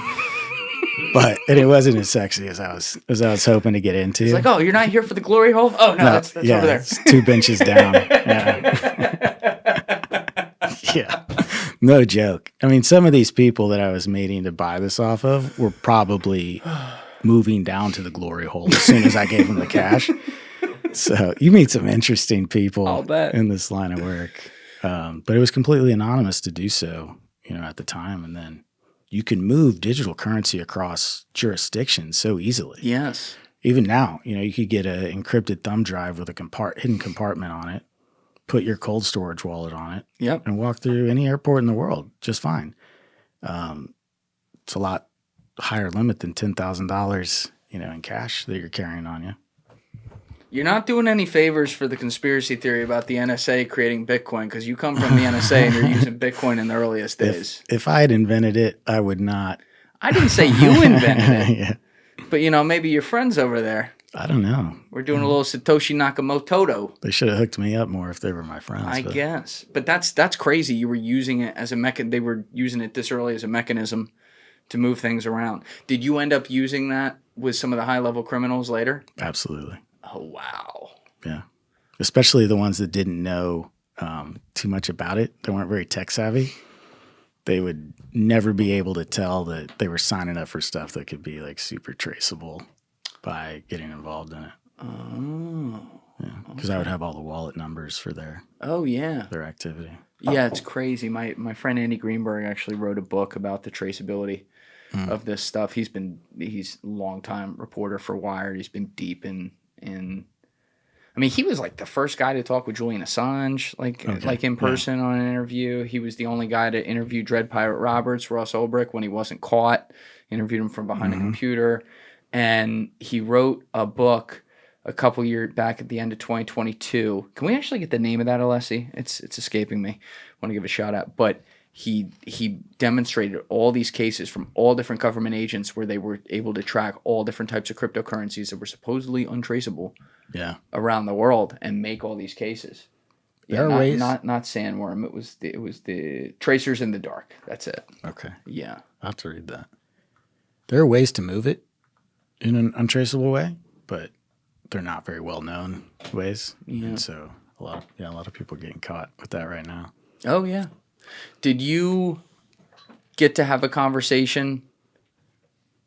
Well, obviously the conversation happens at some point, but how early in that 9-month process, or even was it before you even started that, did they tell you, here's the first undercover op you're going to be doing? Like, here's what your actual role is going to be. You're going to be this guy. So it's a hybrid. As far as like a operational assignment, it didn't happen until afterwards. Probably because if I didn't graduate, they didn't want me to know about, something that was going on. But the general persona that I used for my primary cover was being developed the entire time. The attitude that needed to go with it, the look, the background, the consistency in portraying that was the primary focus of the training. And so you would never drop it, right? It wasn't like, hey, let's go into the classroom and then, let's rehearse acting like this. It was, you act like this from now. You're in character. Forward. Yeah. You don't break. So you essentially become a method actor now for the rest of your life doing this? Absolutely. Yeah. That's crazy. Yeah, and then when you get different covers as it goes on, because I had more than one, you learn how to tweak little things, right, and not everything, the whole persona. So if you think about like one of those old stereo systems where you can move like everything up just a little bit here, right? So you have like your baseline personality, and then you just want to move things a little bit, right? You don't want to jump up here. It's impossible to maintain that over a long period of time. And so you learn to make little tweaks that once you change them can make you seem like a completely different person. What's an example of a little tweak you made? So one could be like how generous you are, right? As a tipper, like at a restaurant. You can change a lot about how you're perceived and your attitude just by adjusting that to being like a rude tipper all of a sudden, right? Because you can, even just hearing it, right, you can start to think of like, yeah, I know that person, right? Yes. They do other things besides that. That's a simple move that I get it now. Yeah. Okay. Because then it you can do something that on the difficulty scale of being able to act it out is very low, but on the perception scale of other people trying to see who you are is very wild. Well said. Yeah. Okay. Yeah, exactly. So I guess you're a bad tipper. Well, that was something that was hard for me, at first is when people make bad cover, they try to be as likable as possible in every single way. And they create these unrealistic people that don't exist. Yes. Right. And so it's easy to build in all the cool things that are going to, be about you. And it's not so easy to think of the little asshole things that you need to build in to be a believable person in regular society, let alone in a criminal world or in like a black market kind of thing. These are not always, the nicest people in the world. And so if you're going to represent that that's the world that you're a part of, you need to build in some flaws. Yes. So they're training you. This is a strange dichotomy here. They're training you how to appear and act in small ways that are synonymous with what a rogue international criminal might be like, Right. while also developing incredible using some of your empathetic skills and things like that, developing an incredible ability for you to have people gravitate towards you without putting on the front that makes it seem like you want people to gravitate towards you. I think about this maybe I'm drawing the wrong distinction here, correct me if I'm wrong, but I think about this a lot like with women, right? If you make yourself too available to women or too all over them and too nice, they're like, fuck that. But if you're a little bit like, hey, I'm in my lane, nice to see you, great, wow, cool, moving along with your day as if nothing's going on, they come right to you. Excellent analogy. It's one that was actually brought up in doing this. This is seduction. You know, at the end of the day, you're seducing somebody, maybe not into bed, but into, you know, the end goal of what you want to happen, or into you being safe, or, you know, into selling you something that they're not supposed to sell, you know, from the company that they work for. And so it is very much a seductive process. Was there like a graduation day at the end? Where like, woo, you did it. No, the guy that had trained me was a very strong personality. Like if you met him, you would have thought that he was like, I don't know, in the mob or something. Like he was very, very strong personality, and he didn't give a lot of positive reinforcement. Right? So you were definitely outside New York. I know it. I know it. This is some fucking Italian. I could see it. Keep going. So yeah, he didn't. You know, I think he said like 3 nice words to me in my entire life. Fucking you. Yeah, pretty much. But in the right order, right? Yeah. So you get done though, and did you know while you were training that your initial ops were literally going to be with him? Not until the end. Okay. No, how did that go down? He's like, congratulations, you work with me now. Yeah, so essentially what he was doing was a handover with some of his connections in that world. He would introduce me to them so that I could take over the relationship going forward. Introducing you in the context of being a criminal, though, not, you know, someone where they're a CI. Yeah, it could have been a criminal or just a businessman that was a little bit willing to play outside the lines. It wasn't... Meaning they didn't know who you guys really were. Oh, no, absolutely not. Right. No. Yeah. Okay. Yeah, it wasn't until later in my career that the official criminal stuff started happening. In the beginning, it was just, you want to give the vibe that if there's a rule that needs to be broken here, like, I'm about that, you know? And there are really subtle ways that you can do that with people without telling them, like, hey, you know, I'm into doing dirt, in case you're wondering. But now, if he's still active, though, around the world doing some of these things, 9 months off the reservation in a mansion seems like a long time to me. Maybe I'm wrong, but like, did he ever have to step out to go do things? Yeah, he was gone at times. Yeah. All right, that makes sense. Especially when they would bring in another expert to train me on something else. I wasn't aware what his schedule was. Did he ever show you anything like at the desk there where he's like, hey, I'm actively working on this right now. Watch me, you know, launder some money. So he would bring back like tech specs from like weapons or like foreign manuals for like, you know, classified projects that an adversary was working on, like a comm system for an airplane, hypothetically, and show me like, hey, this is what's valuable about this. This is what you would want. So I was aware of some of the stuff, but. Now, they're training you to be a specific person and carry a specific role where you are on the, not even the chessboard, on the puzzle of what is the full U.S. national security system. You're just one little piece somewhere doing one thing. And so a lot of guys I talk to, they talk about that compartmentalization and how you're just in your world. But from a high level, were there discussions like strategically that are happening where you're not necessarily being read in on, but you're being explained the biggest picture enemies that the United States is currently most threatened by, that all these little operations around the world in some way come back to? Absolutely not. It was completely compartmentalized. Yeah.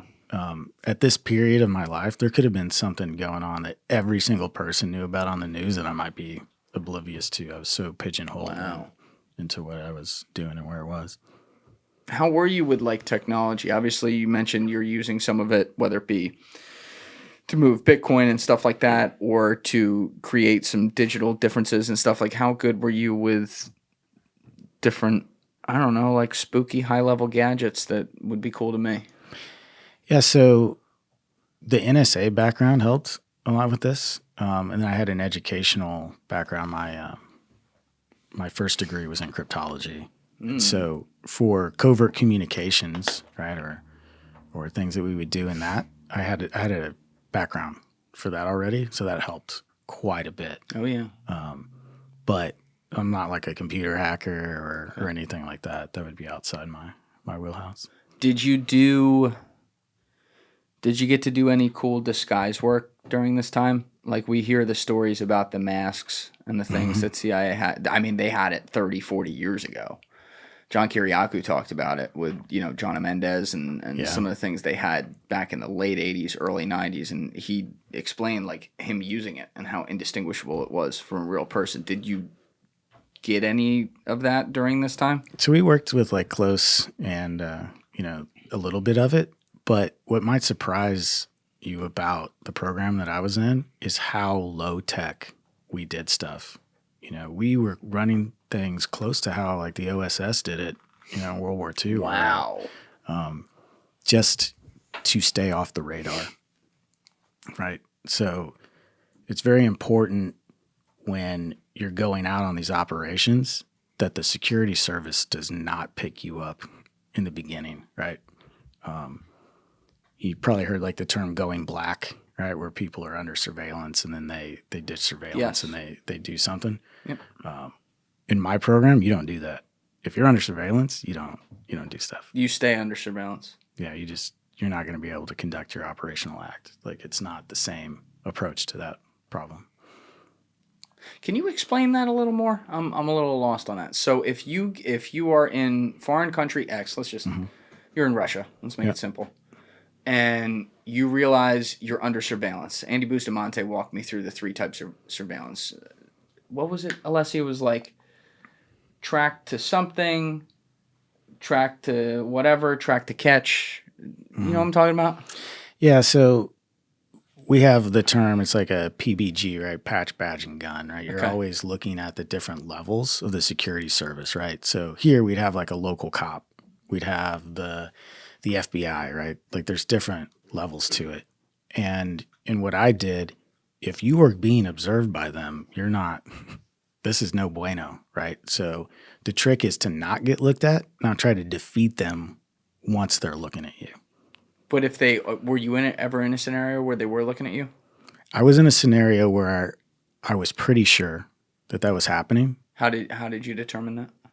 Just through like my surveillance detection routes and some other support that we had. Okay. Right.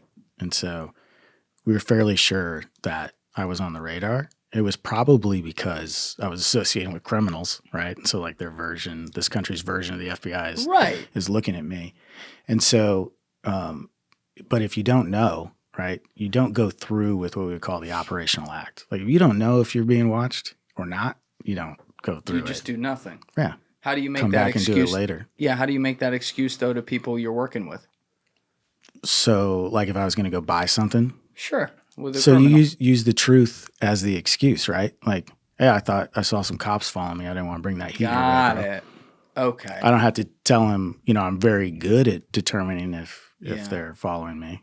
But so, all right, this is a little different, though, because it seems like it might actually, just based on the crews you're running with, it would be a lot easier to be under surveillance. It would actually just, from the outside, me looking at it, would just be a part of the business that you'd have to accept, unlike a regular spy whose job is to be a normal person. Maybe they run a business or are a businessman in town. They're not supposed to be like an overt criminal. But if you're like making something up, some fucking international drug dealer, and you're in the country meeting with a lot of shady people, you're going to be under surveillance, and they may have, most likely actually have no idea that you're actually a spy. They just think you're a criminal. That's the point. So that's what eventually I was going for, is I want to get dismissed as potentially doing espionage in this country because they think, no, I'm just a criminal. And it actually, the way I accidentally ended up getting into a criminal organization was because of this scenario. So I was traveling overseas, and we had information that this foreign service was looking into me. And what they did was they had a woman call a private investigator back here and say that she was with me and wanted to know if I was stepping out on her. And so they essentially gained surveillance on me in this way. And so our idea to defeat this was to just reinforce the cover that I was, the scumbag that I said I was. So we got a list of all of these known organized crime bars, essentially, and I would start hanging out at them. So what would happen is this person that I know is following me around, this PI, goes back and says, look, he's not cheating on you, but I think you should know, like, he's a dirtbag. Like, this guy's a criminal. And that just reinforced what we were. This is so weird. You're trying to do the bad things, unlike other people who are trying to not be seen doing the bad things. I wanted to be seen doing the bad things. So you just like walk into like a mob bar, and be like, "What's up, Frankie?" Pretty much. That's wild. Yeah, sometimes you don't know, right? Like, they're not all wearing name tags and stuff in there. And so this is how I accidentally got involved in something that wasn't the plan. So one of the bars I was hanging out at, I would hang until close, talk to the bartender, just trying to make myself known. And her boyfriend would come in and help her close up at the end of the night. And I struck up a friendship with this guy. He was super, super nice, person. And I'm making my contact reports at this time saying like, yeah, I talked to this person, blah, blah, blah. And eventually it came back to me through my boss at the time. Hey, do you know that this guy is like a serious figure in an international organized crime group? The boyfriend? Like, yeah. Who's closing up the bar? Yeah. I didn't know who he was, but he was huge. So you weren't even thinking, like, when you're striking up a conversation with him, you're not thinking anything's going to come of this. You're just trying to blend in and act like you're a regular dude in this place. Right. Because I'm not a cop. I'm not looking for criminal activity. I don't care what, they're up to in that way. I just want to get some of that stink on me, from being around them, and I want anybody who's following me to say like, yeah, it's not like when I come home from these trips, I turn into a choir boy all of a sudden. Right. That's not consistent. Right. All right. So we're going to come back to how you get into scenarios like this. But now that I think we've gone through, thanks for going through like so much of the 9 months there. I have like a pretty good picture of what you did. It's pretty wild how much you fit into that. But when you come out of this and now he's like, congratulations, you're in, you fuck. Yeah. Exactly. What's day one like? How does he now suddenly say, all right, you're in the organization. Here's what we're going to go do. So it's pretty simple. He just said, like I mentioned earlier, we're going to go to this country. Mm-hmm. I'm going to introduce you to somebody that's been, helping me for a very long time. And so he's taking the training wheels off easy with, essentially an asset that's pretty broken in, who was just a trip of a person to meet. Like, I don't know if he was messing with me, right? The guy he introduced me to. We went to his house for a barbecue. This is in somewhere in Africa, right? And he takes me into his basement. This is the contact, right? And he's got a freaking Nazi flag in his basement. And I was like, South Africa? It's somewhere down there. Yeah. And I was like, this is probably just a prank, right? Like, this is like I'm on candid camera here. But no, he was serious. Full blown Nazi. Yeah, like he was all about that life. Did he like give you the speech, like trying to recruit you into Nazism? No, he just acted like it didn't exist, like it was just some random painting on the wall. Oh my God. Yeah. What was the nature of this guy's background? So he was an intelligence officer from another country who had essentially fled from that life and was now working with some pretty nasty countries. Wow. And he was moving black market stuff based on his former connections he had, and we were buying it off of him. Was any of that illegal ivory trade type things? No. This would have been like tech stuff. Okay. Wow, what a military gear from other countries. What a trial by fire right there. Dumping you right into it. Yeah. Okay. This is the same trip I got the patchouli sprayed in my face. Right. Yeah. Right. So that's the first one. But what you're known for, I guess, the things that you became most synonymous with during your years were twofold. One, getting deep in with the cartels, and two, getting deep in with an unnamed, very high level biker gang. Is that right? Right. The friend I said I made at the bar, it was a international motorcycle club that. That was it. Yeah, he was in one of the big 4 motorcycle clubs. Got it. Okay. So you get dumped into Africa on this first one. How do you end up in the crosshairs of the cartels? So I end up meeting them through connections in the motorcycle club world. Oh, so it was motorcycle first. Yeah. Okay, so how did we get to guy at the bar? Like how long after you being an active agent at this point or spy were you in that bar? A year later. Okay, so in that, this is what I'm trying to get at, because I just like to paint the picture in my head for my purposes here. Hopefully helps people out there too. In that 1 year, obviously you mentioned the first mission here, some of the shit that goes wrong, guys in the bathroom, all that. What are you doing to establish yourself? Like, you ever seen the movie Donnie Brasco? Yeah.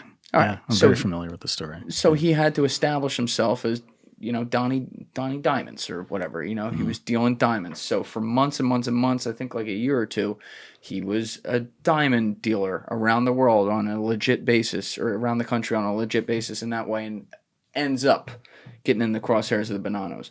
Are you just putting your services out there as a money launderer to anyone and everyone for that year to like set yourself up in that space? So at the time I have a primary, corporate cover that I'm using, right? So I'm still a businessman that's traveling. I'm just a businessman that's doing, dirty stuff on the side, right? So there's a lot of layers you got to keep. Is this a public company? It used to be, yeah. Okay. Yeah. So, these are real companies that get used for this sometimes. Okay. But, so I'm doing that, and that's within the tech world. So I'm a businessman who works in the tech world. And then I'm doing this buy stuff and the money stuff on the side. Would you be given people to target to get jobs like that? Or did you have to kind of identify people where you're doing that on the side? I can't say. You can't say that. Yeah. Okay. How those corporate things are set up is very sensitive. All right, so I want to run a scenario by you just to see how realistic this is. And if you can't talk about it, you can't talk about it. But I had one guy who I would call a friend who he did things around the government and is like a really connected dude. Okay. And so he gets a phone call. I don't know, this is a few years ago now at least. He gets a phone call from someone at a major league public company in the United States. Multinational company, because they all are, but it's based out of the United States. And I say this because you had mentioned earlier, like, for example, the CIA is not supposed to spy on people within the United States and things like that. It's supposed to do things internationally. However, we all know that definitely still happens. But he gets this call and they say, hey, someone pretty high up at our company just walked into the office of the CEO like it was another Tuesday and revealed that they are a CIA spy. They have been, and they were told that they were now supposed to go tell the CEO this. And they were here for X, Y, and Z reasons, and then A, B, and C reasons that they can't talk about. And, the government had asked them to be on the up and up about that now because there were things that we needed to figure out to be able to advance whatever mission, whatever all this stuff was. Essentially, the CEO is looking at this dude like he has 10 heads, like, what the fuck is going on? Yeah. So they call one of the CEO's top people, knows my guy, and they call him and they go, have you ever heard of this? And he's like, yes. And they're like, okay. So he sets up a meeting with the CEO and him and the person who walked in the office, and I don't know if other people came as well, but I know those three were there. And essentially they iron this all out, and they get it figured out so that, whatever they got to do, they do that over here, but we don't know anything about it. Cool, whatever. Yeah. Is that a scenario you've seen before? Not specifically, but I will say that there's a lot of legal stuff that goes into this. It's not as cowboy as people think. And if an employee was going to be used in the United States, it would be disclosed to the entity that employee was participating in a government thing, whether it's the Bureau or somebody else going and explaining it. But it's not like they're just hiding us in these companies and nobody knows in a nefarious way. But if they went to explain that, would they be legally able to tell said company, like, by the way, you have to keep this confidential? Or couldn't the company technically be like, the government just told us this dude's working for them? Well, it depends on the status, right? So it is a felony to disclose the identity of an officer, right? So even if you're not in? Mm-hmm. Yeah, so like if somebody in the public knew about the identity of an agency officer that was working at the time, you're not allowed to like tell everybody. Really? Yeah, it's a crime. I never knew that. Mm-hmm. It's good to know. Yeah. You never know who you're going to run into Right. with this shit. Right. Yeah. There's a lot of you guys out there. Okay. Yeah, because we all know the bad shit the CIA's done, and we talk about that shit all the time on the show, whether it be MK Ultra, potentially whacking a fucking president, definitely whacking a fucking president, things like that, But I am a realist. You talked about the gray area earlier. I'm very much a guy who lives in the gray. I recognize that, like, the people who are pissed about everything about the CIA, who are like, defund the CIA. Well, that's probably not the brightest move. That said, I also recognize why, like this scenario I'm thinking of, I can't give details of it. That might make it easier for people. But I fully understand why the CIA would have wanted to have someone there. Mm-hmm. Because it had nothing to do with the company. The company was doing nothing wrong. Had nothing to do with them, and had to do with the fact that they do business around the world. And there were some bad people who, completely unbeknownst to them, could take advantage of some things. And the CIA basically just said, don't worry about it. We want to cover that up. Yet this is supposed to be something that's like not legal. I don't really understand that when we live in a global world now where everything's connected. Like, technically, you kind of have to do things. There's no way around doing things in the United States, no? Right. And so there's overlaps to where you have to notify. So there were federal people that knew when I would be in the United States, and the Attorney General's office knew of some stuff as well. And so I've been in states where the special agent in charge, like for the DEA, for instance, had known about that. We had to disclose, like, hey, this guy's working here, right? So there's all kinds of lawyers that get involved in this, and they try to play it by the book more than people would think. You ride by the office, give them a little salute. Right. What's up, DEA? Fuckos. Yeah. That's funny. Okay. So this first year, you can't say how you were getting placed to do certain things, but you're doing certain things basically to establish yourself as what your skill set is, money laundering.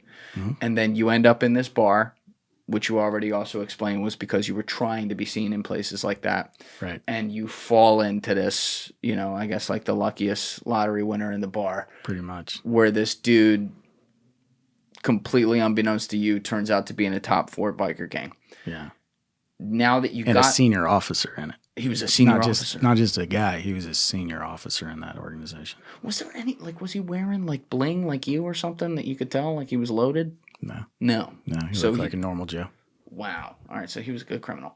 Yeah. All right. So now that you're told that information by your people, actually, real quick, how would you communicate if you're off the books and everything? How does that even work to communicate with base without revealing classified information?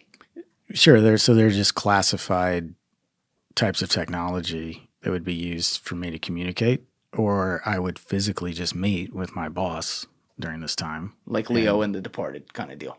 Yeah. Okay. Yeah. So I'd have a clandestine meeting with somebody to pass the information along. And in that first year, before we get to this biker guy, this is your first year in the role. You actually are being baptized by fire. You already mentioned the incident in the bathroom. That sounds scary as fuck. You found your way out of that. Good job. But you had mentioned there's some mistakes that are made, and there's moments where you think, oh shit, did you have anxiety off the charts just while you're adjusting to now being actually out in the field, or how did you actually process moving into the role officially? I think you just give yourself to it as much as possible, right? And so all these hesitations that the real you would have, these don't exist. That's not how this persona thinks, right? So you just dive into it and you build in things that help your mind, right? Like what? Like bravado, like how somebody would handle a certain situation, right? So when you're working cover like that, you are constantly planning. When I go in here, if this person says this, I'm going to say that. If they say this, I'm going to say that. If this happens, I'm going to do that. You don't want to think of these things as they're happening. You want to consider as many potential scenarios as possible and think through what your reaction would be, whether that's what you say back or, you know, what you do physically. But yeah, there were some mistakes. And one of the things I realized early on was I didn't know shit about riding motorcycles, and that's going to be a problem. So I found this guy who was a tweaker, and he had been like just Mr. Harley Davidson his whole life. And I didn't know it at the time, but he kind of looked, he didn't look like a real outlaw. He looked like a wannabe or like an undercover cop. But, you know, he had like 50 patches all over him that said, you know, like clever little phrases and stuff like that. And this guy, everybody called him Teeth. That was his nickname because he had like 3 of them. And he was a maniac. How'd you find him? Hanging out in the bar, Okay, right? And so he wasn't one of the made dudes, but I needed somebody that I could ask questions to without them getting like too bristly about it. And this guy, when he would drink, you could not shut him up. So I could ask him. That's a winner for you. Anything. And he used to carry this plastic whiskey jug in his saddlebag on his bike, and he would sip on it like at a red light. This guy was wild. Like he was all about it.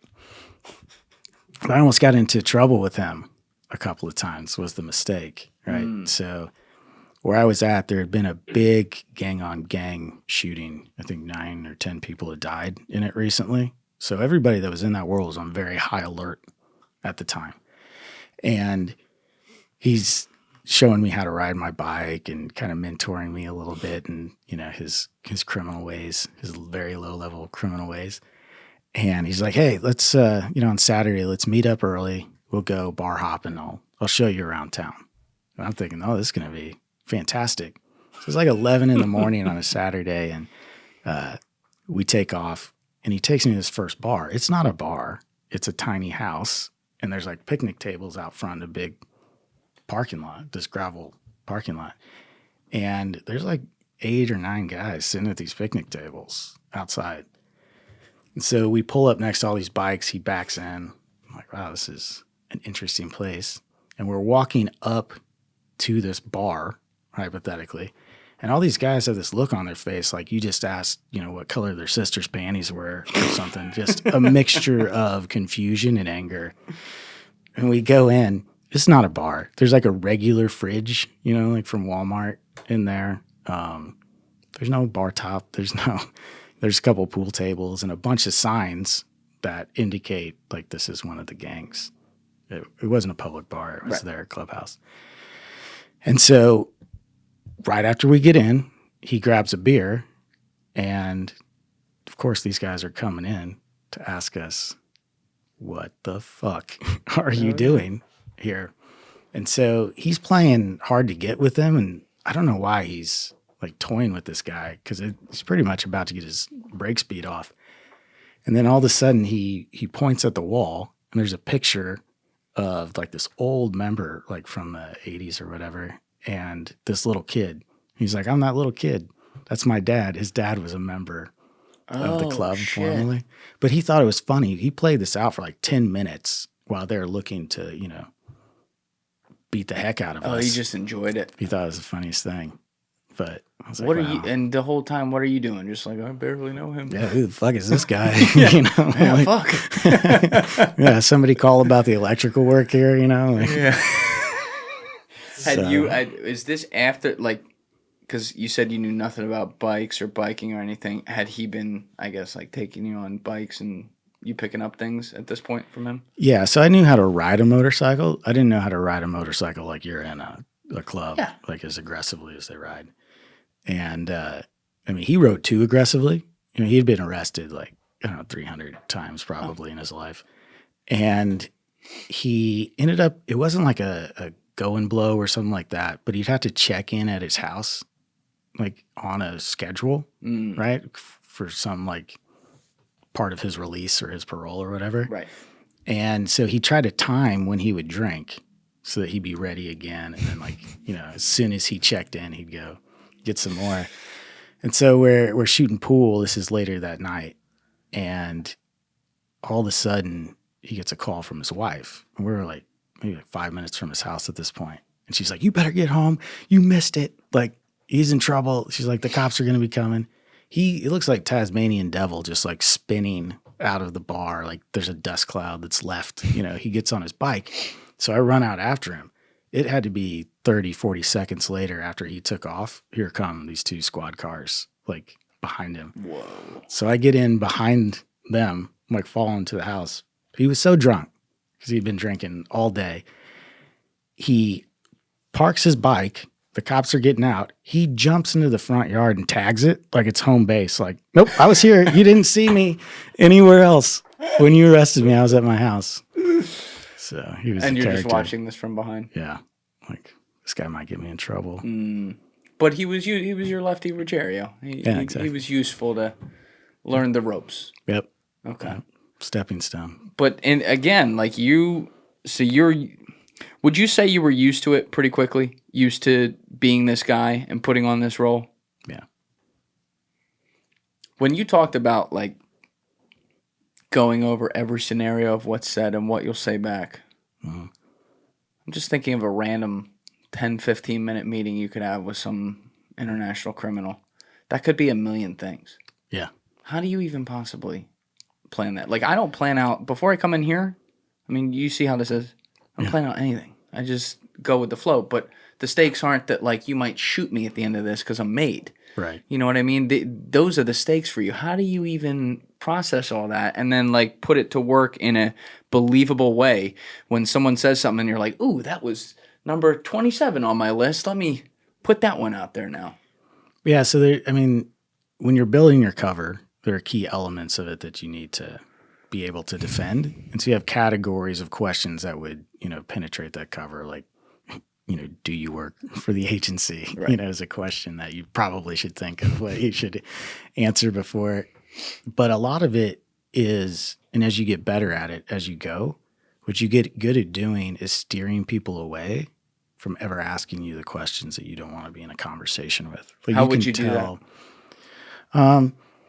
You can do topic changes. Usually humor is a good way to transition between topics or to bring up something, that's more important. Like if you see the conversation heading a certain way, that's what's important to them, right? They want the conversation to get there. You need to introduce something that's more important than getting there. On the change spot. the topic. Yeah. And also people, even that are criminals, they don't generally want to be rude, right? And so you can force somebody into feeling very, very rude to circle back around and ask you a pointed question, right? You can set that up to where that would be unnatural for them to do that. Your character that you're playing during these years, how similar from a words per minute standpoint is he to you right now? He spoke faster. Spoke a little faster. Spoke a lot more? Less. Less. But louder. Louder, faster, and less. The exact opposite of what like Jim Lawler's voice sounds like. Got it. Okay. Can you turn that voice on right now? To just like talk fast and Yep. be more aggressive? Yeah, so how would you talk? I'm a criminal, but I am a middleman for the cartel moving cocaine, in charge of transporting the cocaine once it gets across the border from the border to LA. Okay. Yeah, what are we talking about? We're talking about why the fuck. Why you're wasting my fucking time right now? Yes. Yeah. Yeah. So the time thing is what I would focus on, right? Like, so if I'm going to talk faster, it's going to be because my time is important to me. And so I don't want to be sitting here all day spending all this fucking bullshit time on this when I don't have it. Like, if you don't have what we need, then get the fuck out of here. Right? You don't want to sit back, right, and just like take it, right? You got to be the person in the room. I gave you your 20 kilos. You're telling me I need 30 now, but that's I'm not the telling agreement you we anything. came to. I'm not telling you anything. We already set down what happened. We don't even need to discuss it right now. It's already been brought up. Who brought Let's it just up? fix it up. I brought it up. That's why I'm here. With who? The big guy? Why the fuck else am I here? No, the Easter Bunny sent me here. So All right. I see. The reason I asked that is because I want to know how much you're very good at making someone have to move the conversation along, but also move it in the direction you want, right? Because that's also that is my job title in all fairness. Yeah. But it's not that much different in the world when someone else is coming into the room and you both have some sort of goal that has to get accomplished here. Right. They need you, just like I need you to be good today, which you're doing a great job, by the way. But I need you to kind of go through your shit. They need you to go through the business shit or something like that. So I'm getting to see what that's like making me have to do today on my end, and I'm trying to imagine what they might have felt like in some of these scenarios where it involves, let's call it what it is. It's criminal work, but it's business. Right? It makes sense to me, like why that would have been pretty natural to you, because you're very what's the term? Your pitch is very consistent too. That makes people feel comfortable, kind of like a radio operator, a little bit. Yeah. I would imagine that's probably one of the reasons they liked you. Perhaps. Yeah. Okay. So you get used to this role. Now we're back to the biker guy in the bar. How do you, once you are told who he is, you start making friends with Teeth to learn the ropes and everything before you make an approach. How did you determine it was time to make the approach, and how did you do it? So I didn't make the approach. They approached me. Oh. And I used Teeth to make this happen because Teeth can't keep his mouth shut. And so anything, like we talked about before, those avenues to pass information, right? Teeth was my avenue. I knew that anything I told him would get repeated. And so I didn't have to say it directly to anybody. And so I leaked things that were valuable to them, right? Like a skill set, right? Like being able to move money, right? So I get drunk enough one night and I just happen to tell Teeth, that I can do this money thing. Did you give him like examples of how you? Okay. Yeah. So then he tells them. Now Right. what? He doesn't betrays my confidence, right? Right. But you wanted him to. Right. Was it the guy himself who made the approach to you, or was it someone else? It was someone much more junior. Okay. How did that go down? They just came up and said, like, hey, would you like to come around more often and meet some of the people and hang out? So the first phase in that world is being a hang around, right? So they just asked me to be there, invited me instead of me showing up uninvited all the time was the first step. Do you still have that corporate cover? Yeah. And they know that? Yep. So they know you work for some company, but they're like, this guy does some shit on the side. Yeah, which is what they're all doing, right? Yeah. A lot of those guys have straight jobs. Really? Yeah. Even in that? Yeah. I mean, they got when you say straight jobs, like running a liquor store? Dentist, lawyer. They got dentists and lawyers? Yeah, and outlaw motorcycle clubs, yeah. Really? Yeah. Are they like disguised? No, I mean, so a lot of times one thing you'll see if you look at like pictures of a big club where they're all together, sometimes people have their back turned like with a hoodie up. Some people will be facing the camera. That could be because, somebody's got warrants. It could also be because they've got a job that they think they'll get fired from if they're... Alessi, can you pull up a picture of Hell's Angels biker gang? Because that's one of the big four, right? That is one of the big four. Yes. Okay. Hell's Angels biker gang group photo. Let's see if we can pull one online that they have. I've never looked at this. That's interesting. All right. Oh, yeah. Get that. No. I mean, you can see like on the second row, everybody's doing it. Right? Oh, yeah. Look, Wu hung out at the Hell's Angels. Yeah, they're taking the picture in reverse. And one guy's got his tattoo showing. Nice job. Mm-hmm. Okay. And it's this, so if you look at the bottom rocker there for the territories and stuff, you see like Belgium and it was that international presence that was what was helpful for me. Because again, I'm not trying to do a law enforcement op on these guys, I need the international excuse to be somewhere that's not the United States to do my real job. Oh, shit. I keep forgetting about that. My day job, yeah. Yeah. So one of the things that guy was talking about earlier, the other NOC, who may or may not come in here at some point, when he was approached to do his thing, it was because he had access to someone really powerful, and then they thought he had good personality traits, obviously. But he immediately said, "Oh no, fuck that. I'm not snitching on someone I know. Find someone else, whatever." They're like, "No, snitch. We don't want you to snitch. We want you to work with them. Right. We want the access." So CIA is telling you, break whatever laws you want. Do what you got. Why do you hesitate? There were some laws that you could not break, like homicide, for instance. Like I couldn't kill somebody in a street fight in the United States. Now, is that because we're on camera? No, that was off limits, right? So this is the Attorney General's letter I was telling you about. It specifies specifically what activities you are not allowed to engage in. You said in the United States. Right. But if you're somewhere else. I mean, yeah, killing people anywhere without being ordered to is definitely not on the menu at any point of it. So, unless your life is in danger.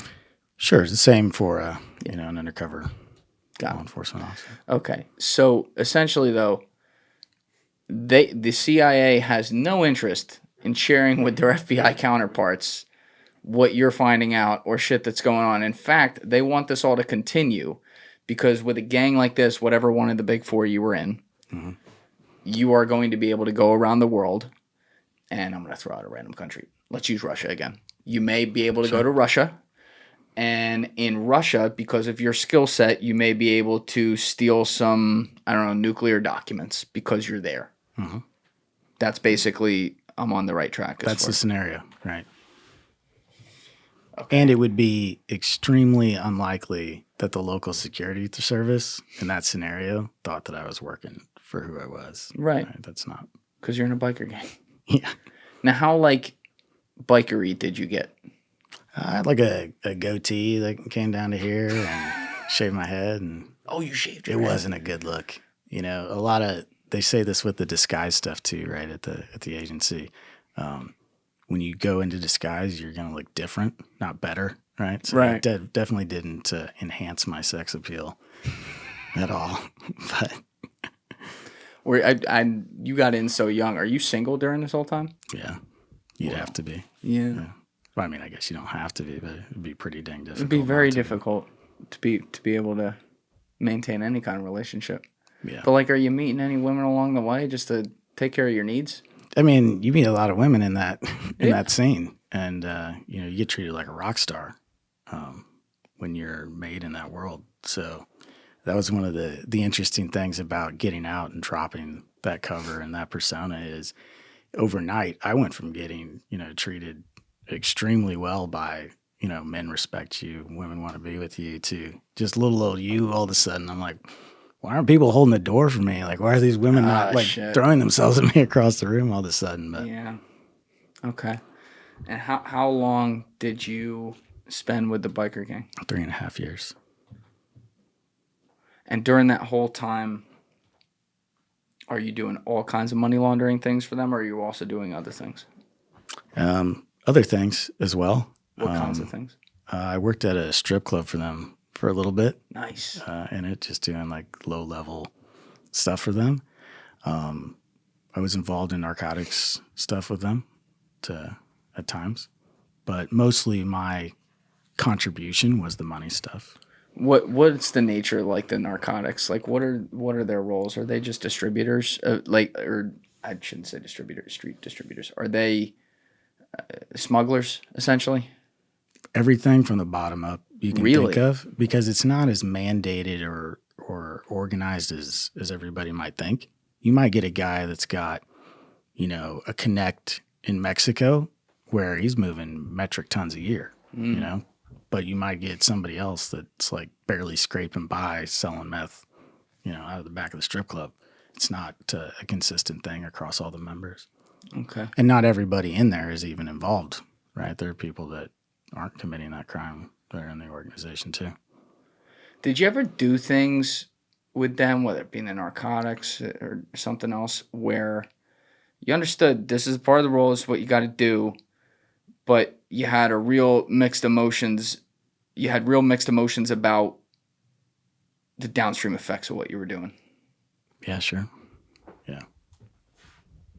Yeah, I thought about that a lot. Really. Yeah. I mean, not to hit too close to home or anything here, but you know where I'm going. I know exactly where you're going. Yeah, like your brother obviously was murdered by somebody. That's what that is. And his life was taken because of substances, and then you're involved in moving some substances. Yeah. Yeah.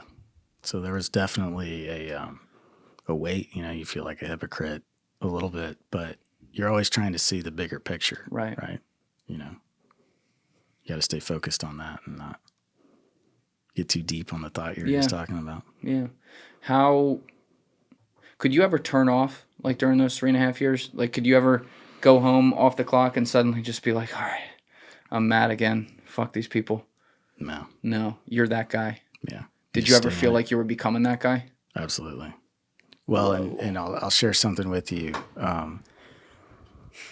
So I said you tweak the personality stuff a little bit. And one thing that really struck me emotionally was not just that people seemed to like me better when I was in my persona than who I was before I joined, but also I liked me better in some ways as well. Like felt better to be that person than yourself at times. Did you ever feel like you were losing yourself though because of that? I didn't ever feel like I was losing my base, like my morals, my, who I am at a core. But as far as being recognizable in my personality type, completely different. Like if the people I went to high school with, saw me later in life, they'd be like, oh my gosh, how did this person end up being that person? Wow. But you're making those, really subtle, almost imperceivable changes over time that are just huge after you add up years and years and years of doing it. You're saying you never lost the moral compass, though, which maybe I'm taking this a step too far, so pull me back if I am. But that would therefore mean that you never got, even when you're doing the work that involves bad things, you never got lost in actually for a minute snapping in and thinking, oh, this is the right thing. Meaning like you didn't switch teams in a way. You always knew that was wrong. Yeah, I never had the sense like I was going to go native, is Right. what they refer to that as. I never had the fleeting thought of not being loyal to my country or being involved in certain things that were like hard break, lines for me, like child sex trafficking or whatever. Yeah. It's never. So those things I didn't lose, but everything else changes. Yeah. So but that's interesting. You had a moral line with things, and yet you're literally the most deniable elite type of spy that the CIA has. And I say this because this is not a CIA thing. This is literally any big name agency around the world. There are horrible things that they have to facilitate sometimes, and it includes that stuff. Yeah. That stuff makes me sick, and I'm very glad I don't have a job where I got to make those types of decisions. But did you run scenarios with yourself where you might run into something like that and prepare yourself for the fact that you might have to let that happen? Yes. And there were times where I was in the room when things were happening that I wanted to stop, that who I really was on the inside is saying like, you need to hero stop this scenario from happening to somebody, and you can't. What's a scenario like that? So fast forwarding to working with one of the Mexican drug trafficking organizations, Cartels, I was out partying with some of these people, and I get taken back to one of their warehouses, and we're going to like party more after it. But it wasn't that. It was a setup. There was something happening there that was extremely violent, and there was a child involved in it. And they wanted to see how I would react. And you could tell because as I'm coming in to seeing this horrific scene, they're all just staring at my face. Right? And you know that's what this is. Yeah, as soon as I saw that we weren't going back there to, polish off a few last beers before the night was over, I knew it was a test. How would you mentally prepare yourself for that? You got to compartmentalize, a lot of things. And in that scenario, the most important thing is not doing what they're hoping that you're going to do, right? And you really have to just focus as much as possible. This comes back to your core, though, as you self-described it, and I believe you. Very empathetic individual. We all know the weakest spots for having our empathy overtake us involve vulnerable people, right? Not the least of which is kids. Yeah. So you have to override your most deep internal trait in the most intense, worst scenario possible. Right. And I would imagine this isn't 2 minutes. No, it's maybe, I don't know, it felt like years, but maybe 10 minutes long that I was exposed to it. And you don't want to say what it was. And I mean, you might want to edit it out later. I'll say it, but say it. If you want to edit it out later. Yeah. They were taking a carrot peeler to this kid's face. The person's father had messed up with something, and they were punishing the father of his child.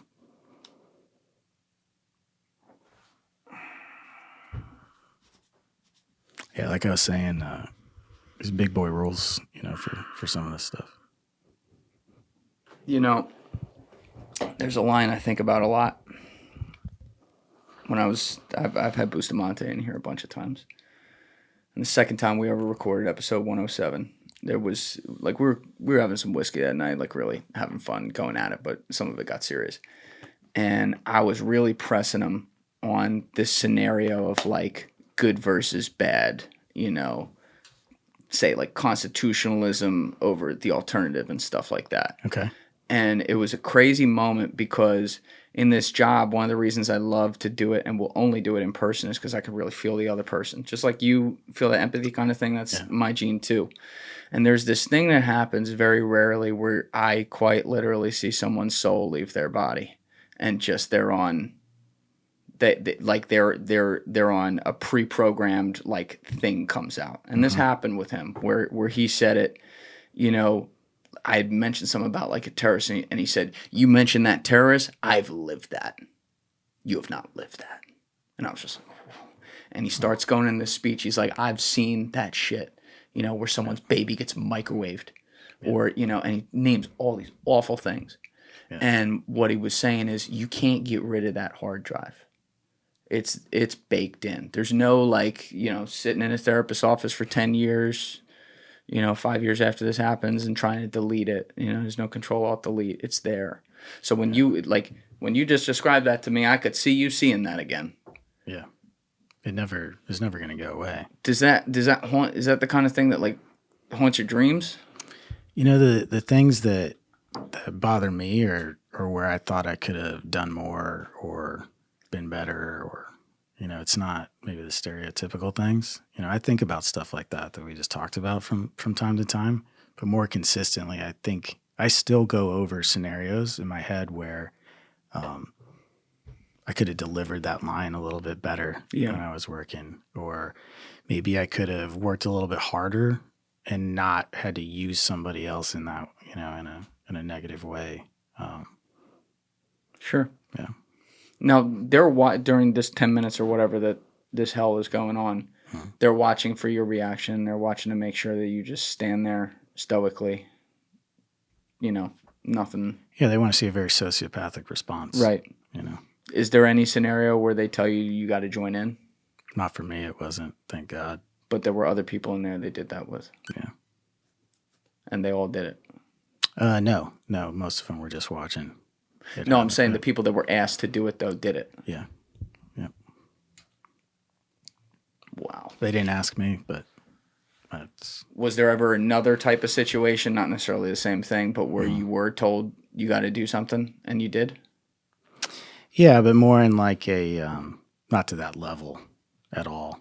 But I was always ready with, what I would say, like to not have to cross the line like that. Right. Like that's another opposite to this, another side of this coin is when I said like you don't want to build a perfect person, you also don't want to build like a perfectly bad person either. There are plenty of people in that world that have lines that they don't want to cross, and you're allowed to have one too, when you build your cover. And so luckily I was just never asked to do something like that. But so you were prepared, you were responding in a sociopathic manner in character correctly, painful as that was, you were able to pull that off. But you're saying you were prepared for if they handed you the carrot peeler for you being able to get out of it without them sensing a problem. Yeah. How would you have gotten out of that? So my approach would have been that I'm not here to be the carrot peeler guy. I'm here to move the money. Like if that's not enough and, you need me to be involved in this shit, then, just call somebody else. But I don't see what this has to do with me handling your money. And I also am kind of wondering what your leadership is going to think that you're potentially compromising this, relationship with me because I'm about to bounce. I don't want to be a part of this shit. There you go, turning it around to something more important. Okay, that makes sense. I might buy that too. That's a pretty good one. Good for you, I guess, like being able to pull that. See, that's why I could just never do what you guys did. Like I can't override that. Yeah. I'd be made very quickly. Yeah. All right, so the 3.5 years, though, that we were talking about in the biker gang, you're doing all this different shit. You mentioned the relationship with Teeth at the beginning. It was just kind of a crazy person, like kind of your way in. But how deep of close relationships did you make with other guys during that time? Amazingly deep relationships. Like I'd watch some guys' kids, while they were at work, babysit for them. Yeah. You want to get as close to people in that way as possible, right? Because, I mentioned how it humanizes them. You want to humanize yourself to people as well, right? Like, and what it helped me do was I ended up with a lot of people in that world that wanted to protect me, look out for me, like in a big brother-y kind of way or things like that. And it kept me from a lot of dangerous situations. People would step in and take it for me, right? Like bar fights, for example. Wow. Yeah. So if they think you're like an asshole that doesn't give a shit about them, they're very less likely to do that for you, right? So that humanizing goes both ways. Any of the guys, we're going to get to how you end up having to leave all this shit, which is many, many years from now. But any of the guys that you were in with at that time, do they know who you are now? No. And they wouldn't recognize you right now on camera? It's not likely. Why do you say it's not likely? I don't look the same as I did back then. Some people might figure it out, but a lot of those people are either dead or in prison, at this time too. But somebody might recognize me. I think if they did, it's an interesting way to see me, right? Like, because I never hurt their organization. I didn't testify. Nobody's in prison because of me. I'm sure they were confused as to what was going on with me after I left, but. Okay. How did you... Well, actually, before I get to you leaving there, over these 3.5 years, you are not comfortable, obviously, saying specific countries and things like that, right? I couldn't. No. You couldn't. Yeah. That's classified. Yeah. Okay. So without doing that, you mentioned you're getting access to a lot of things internationally because it's an international organization. Mm-hmm. What... I'm right up against the line of stuff you can talk about, so I'm just trying to pick my words here. What types of things were you able to accomplish for the actual NOC CIA mission set during this time period that you were able to access through these guys? So the money stuff, like moving money overseas, and then also like the weapons buying stuff is tangentially connected to that world. So that opened up some doors. But mostly it's just the cover to travel, just the reason to be there. And then if somebody asks, like, who is this guy? We're going to look into him. If you're a made guy in a transnational organized crime group, it's just pretty good bona fides for, the feedback. How does that work? Were you, like, do they have that, like the mob, where you're made? Like, Yes. Is that a term? Yeah, so in the motorcycle community, you go hang around, you have prospects where you're trying to join, and you become a full patch. That's what they call a full patch member. Okay. Is there like a ceremony?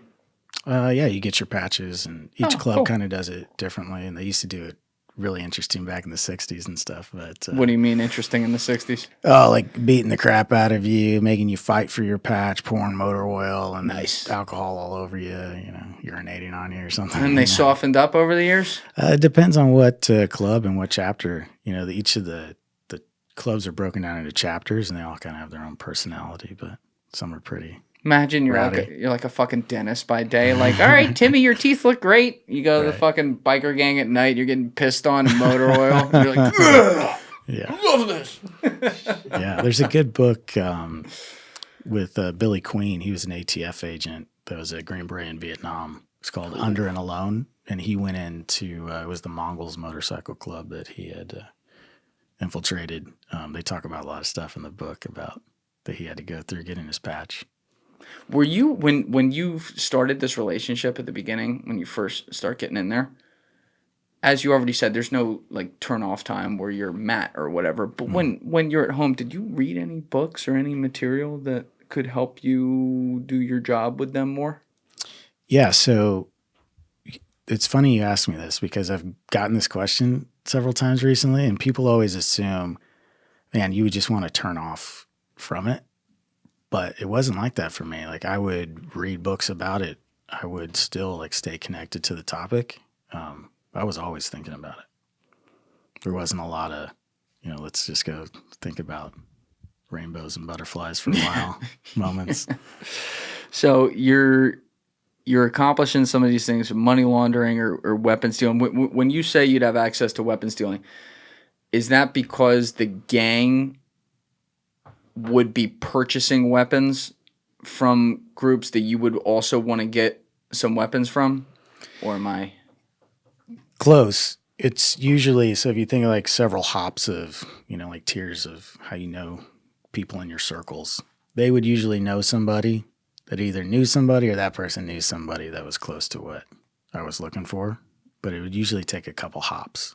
But it's hard to, remake that introduction level. Like, that's the key. That first guy that everybody's known for 20 years telling the first contact that I'm legit, that's the domino that starts everything. Instead of me just coming to the end and saying like, hey, you don't know who I am. Would you like to give me some classified technology, please? But you would have to get away from, like, I'm going to pick a random country. Let's say you're in Belgium with these guys, and you're like, ooh, I can get through them to this other guy who sells these weapons. You'd have to get away from them in a different capacity and not be, biker mad anymore. Right. So I wouldn't travel with them. I would just use them as a vouch. Oh. Yeah. Like, you can call Dave back there. You can ask him about me. Or, Dave, hey, I'm going to be traveling. I need to know somebody in this city. Can you give me somebody that knows their way around the city? And they would never ask you why you're traveling? You don't ask a lot of questions. Like the biker world. Guys? Well, I mean, so that's one of the beautiful things about it is you don't sit around talking about crimes with each other in that world either, right? And they know that phones can be listened to, right? So they're not going to say like, yeah, what kind of shady shit are you going to be doing once I make this introduction? You don't talk about stuff like that. So that's a deterrent for them asking. Did you ever get picked up or arrested or anything like that during this time? I was arrested once, yeah. What happened? So the charge was aggravated assault. I didn't do it. No, I did it. I definitely did it. That was on the list of can-dos. Yeah. So I got rolled up in a group that had been involved in a violent encounter and charged with aggravated assault. Am I allowed to ask like the nature of that violent encounter? Are you like fighting another biker gang in a bar or? Yeah, so that happened once. Well, that happened a lot of times, but one time that was really interesting that was very eye opening for me about the humanity of these people was I'm sitting in a bar with 4 guys from the club that I'm in, and the bar is structured such that the front parking lot you can have cars, but to get to the back, it's a very narrow thing, so you can only ride a motorcycle around back. And this is a bar that's like not on Google Maps. There's no cameras in here. And we're sitting there, and then all of a sudden you just hear like these loud noises, like these bikes coming, and it's getting like it'll vibrate if you have enough like bikes coming by a place. And we're sitting on the back porch, and all of a sudden we see the other club like boom, boom, boom, boom, like coming into the back. There was probably 40 people. And the guy I'm sitting right next to, who was an OG in that world, like the first thing he did is he reached inside his cut, snapped open where he had his pistol inside the cut. And then everybody didn't say anything. They just looked at each other and were like, yeah, here we go. Are you armed too? Yeah. Okay. Like some of these guys, if they're dentists, lawyers, and stuff like that, like what motivates them to be a part of something like this? Yeah, I think a lot of people are drawn to the brotherhood, the camaraderie of it. For one, a lot of people want the status. They want to get treated like a rock star. They want people to fear them or respect them or want them. And sometimes it's drugs. It's a good life to be in if you want free drugs all the time, right? So a lot of different motivations. And it was really key for me to identify those motivations in the people I was around the whole time. Play to them. Right. How did it come about, like leaving the gang? You just say like, I'm moving on, fellas. Yeah, so it was the arrest that I'm talking about. And so I essentially, told them that during my incarceration from my arrest initially, that I was approached by the feds for information. And I thought that, I was going to have a long trial, like a long process and delaying the trial and everything. And I thought it was a hazard for me because they were pressing me for information and I wanted to step away during that time. You weren't worried about being whacked over this? No, not at the time. I mean, it's not like it used to be. Like if you don't want to be there, you don't have to be there. It's not like a keeping you for life or else. Right. It's a little different than the mob. Yeah. And I basically, kind of wussed out to them and said, I'm getting so much pressure from law enforcement that like, I don't want to keep doing it. My heart's not in it anymore. And they just accepted that. Yeah. Wow. So you were actually they took everything back, right? Like Yeah. anything that had the logo on it and stuff like that, and told me to keep my mouth shut about them. It's like turning your badge in. Yeah, kind of. Wow.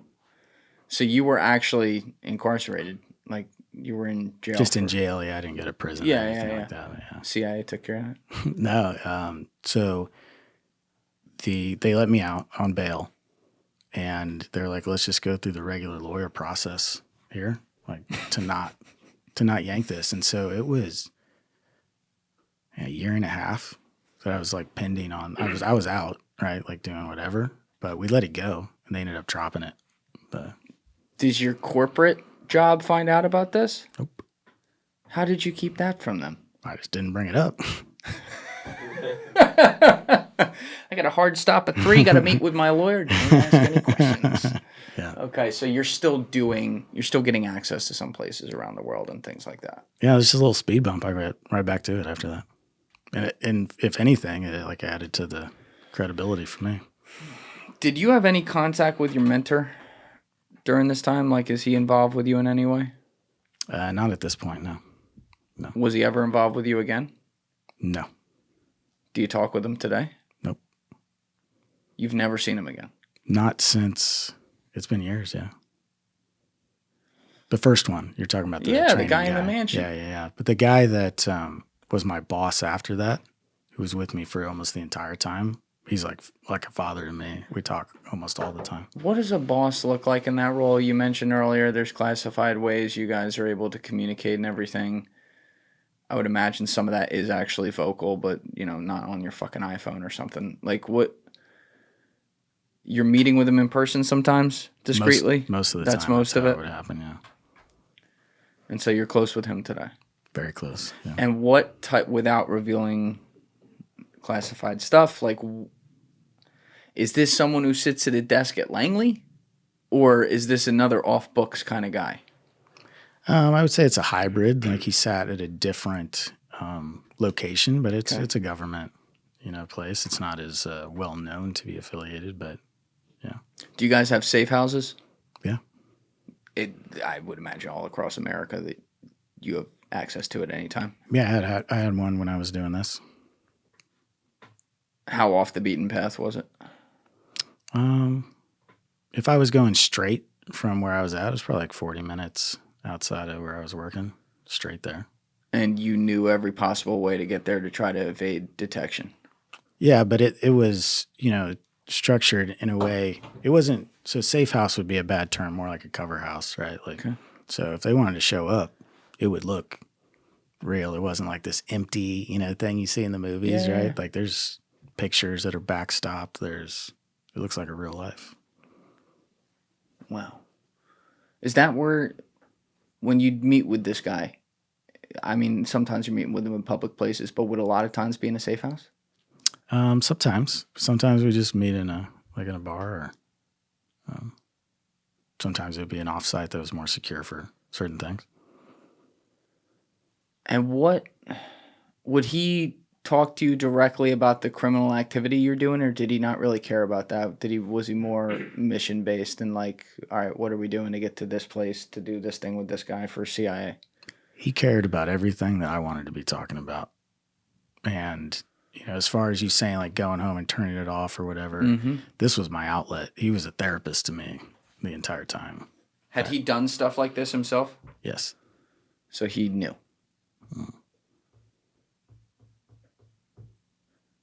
I think about that, some of those scenes in The Departed all the time when Leo's like, he's on these drugs and he's somehow keeping it straight in person, but behind the scenes he's like losing it a little bit. Yeah. Did you ever have that? Yeah. So I was actually in a strip club one time and I smoked something that was laced. I didn't know what it was ahead of time. I ended up on this couch in the back of the strip club just losing my mind for what seemed like forever. And all I was thinking about was like, am I saying it? Am I telling? Like, right. Yeah. I should have asked that more clearly.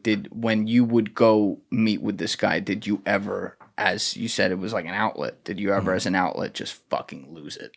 Like, if you were just in a scenario where you watch someone take a carrot peeler to someone's face or something, you know what I mean? Yeah. So I was much more emotional with him than any other interaction that I had in life at the time. Yeah. And, even in ways like, that I regretted, like looking back, like, man, I was kind of rude to him, at the time. Like, and he was just a sponge. He would soak it up and let me be who I needed to be when we talked. Because like you said, he did it. He understands. Yeah.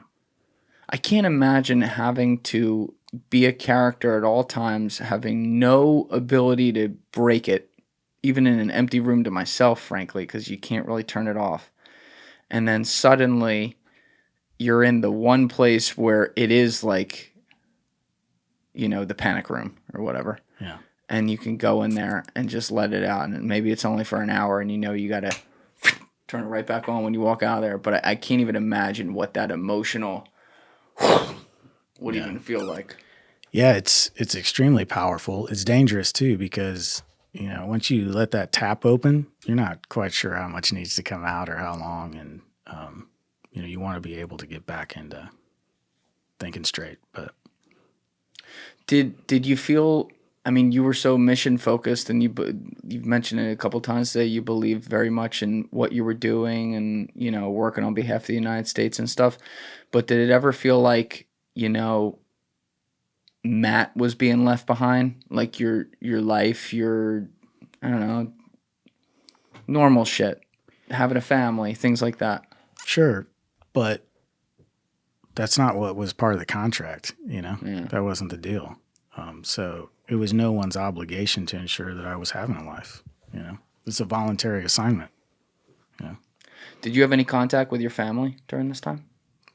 No, not really. Not much. Did they know what you were doing? No, definitely not. Like, not exactly what you were doing, but did they know we haven't seen him and we haven't talked to him literally because he's doing some sort of government shit where, he can't do that? Or did they think you had just abandoned them?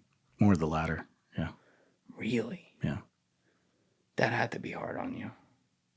Yeah, when people, they don't know that and they misperceive, it's just because, you don't care. When you do, that can be a mental weight. So you could never just call up your mom? Not at the time. And, you can't cross these worlds over, and so you got to stay compartmented. And there are ways, people in that role, they do stay in contact with their family. There have been people that did it. I just chose not to personally as much. Who's the most dangerous guy you met during that time? That's not classified. Dangerous, violent? Sure. I mean, definitely some of the people in the cartel world, just because of their capacity to not be affected by some stuff you can't even think of, on your own. I wasn't even there yet, but yeah, that doesn't surprise me at all. I'm talking about the time you were in the biker gang. Yeah, there's some dangerous cats, Yeah, you meet some people that are there just because they like the violent side of it, and that's what they're looking for. Okay. All right, so you have that 1.5 year period where you're kind of in limbo. Mm-hmm. You're still working the corporate job. You're not telling them you're in limbo. The CIA says, let's let this get handled naturally. Mm-hmm. It gets handled naturally. I would imagine you got a probation sentence or something like that. Yeah, it was a year. If I did something naughty during that year, it all comes crashing back kind of thing. Right. Now, just a quick aside question. Today, is that wiped from your record? Because, yeah. Okay. Yeah. And you were under an assumed name, right, at the time? Some of the time, yeah. So in that world, sometimes you do things in true names, sometimes you do things in an assumed name. So did you get probation in the name of Matthew Hedger? That I can't answer. Okay. I don't want to be specific on that, please. Okay, no problem. But either way, you're good on that now. Yeah, everything's good. Yeah, it went away on its own. All right. So you told these guys, I'm going to be leaving. This is too much, whatever. They made you turn the shit in, and it was cool. Yep. And during that 1.5 years, you're still doing some of your money laundering stuff where you can based on your connections around the world. All right, yep. Cool. How do you get introduced to the world of the cartels? So that was through the club originally. Right? Okay. So that wasn't a target set. Again, this was more like just leveling up into a better, cover for what I was up to. And the great thing about, what was it, a great thing? The advantageous thing about them was their money was so much higher, right? So when you're laundering money, you need a forest to hide your tree in, mm-hmm. right? So you can only move so much based on legitimate money. Yep. Or money that's obfuscating the true thing. And these people had so much money, it allowed us to get a lot higher with how much we were moving for our own personal reasons. Bigger scales, essentially. Exactly. Okay. Now, you made that relationship while you were in the biker gang. How did that, what kind of person did you meet, and how did you keep that relationship, on your own? Yeah, so I met somebody, that was essentially a bulk cash smuggler for the cartel. That was their job, is to pick up all the cash after sales had been made and then move that money. And so I made a relationship with that person, and I was able to take some off their hands, help them with what they were doing. And what do you mean take it off there? Oh, launder it? Yep. Okay. So that 1.5 years, you never reached out to that connection. What changed so that how did you reestablish that? So I didn't. So the 1.5 years is right at close to the end, right? And so, so it's the full end of the biker stuff, right? So I did that. Oh, okay, got it. Right. Yeah. And so I still have all these other connections out there when I'm not talking to them. I'd pretty much use them for what I needed, and it was all good. Okay. I had my own network at that time. and somewhere within this network, you then have a new meeting where suddenly you get pulled into that world. Yep. And I'm keeping that going after that. So I Okay. essentially hopped off of them and onto the Mexican side. Okay, real quick. I got to go to the bathroom. What time is your flight out of here? It leaves at 6. And you changed it. It's going somewhere else now, right? Yeah, DC. Okay. I got to either this is going to be the end of the episode and we're bringing him back, or we're going to change flights and there will be another episode after that. We'll figure it out. But if you haven't subscribed, please subscribe. We'll be right back, I guess. Thank you guys for watching the episode. Before you leave, please be sure to hit that subscribe button and smash that like button on the video. It's a huge help. And also, if you're over on Instagram, be sure to follow the show at Julian Dorey Podcast, or also on my personal page at Julian D. Dorey. Both links are in the description below. Finally, if you'd like to catch up on our latest episodes, use the Julian Dorey Podcast playlist link in the description below. Thank you.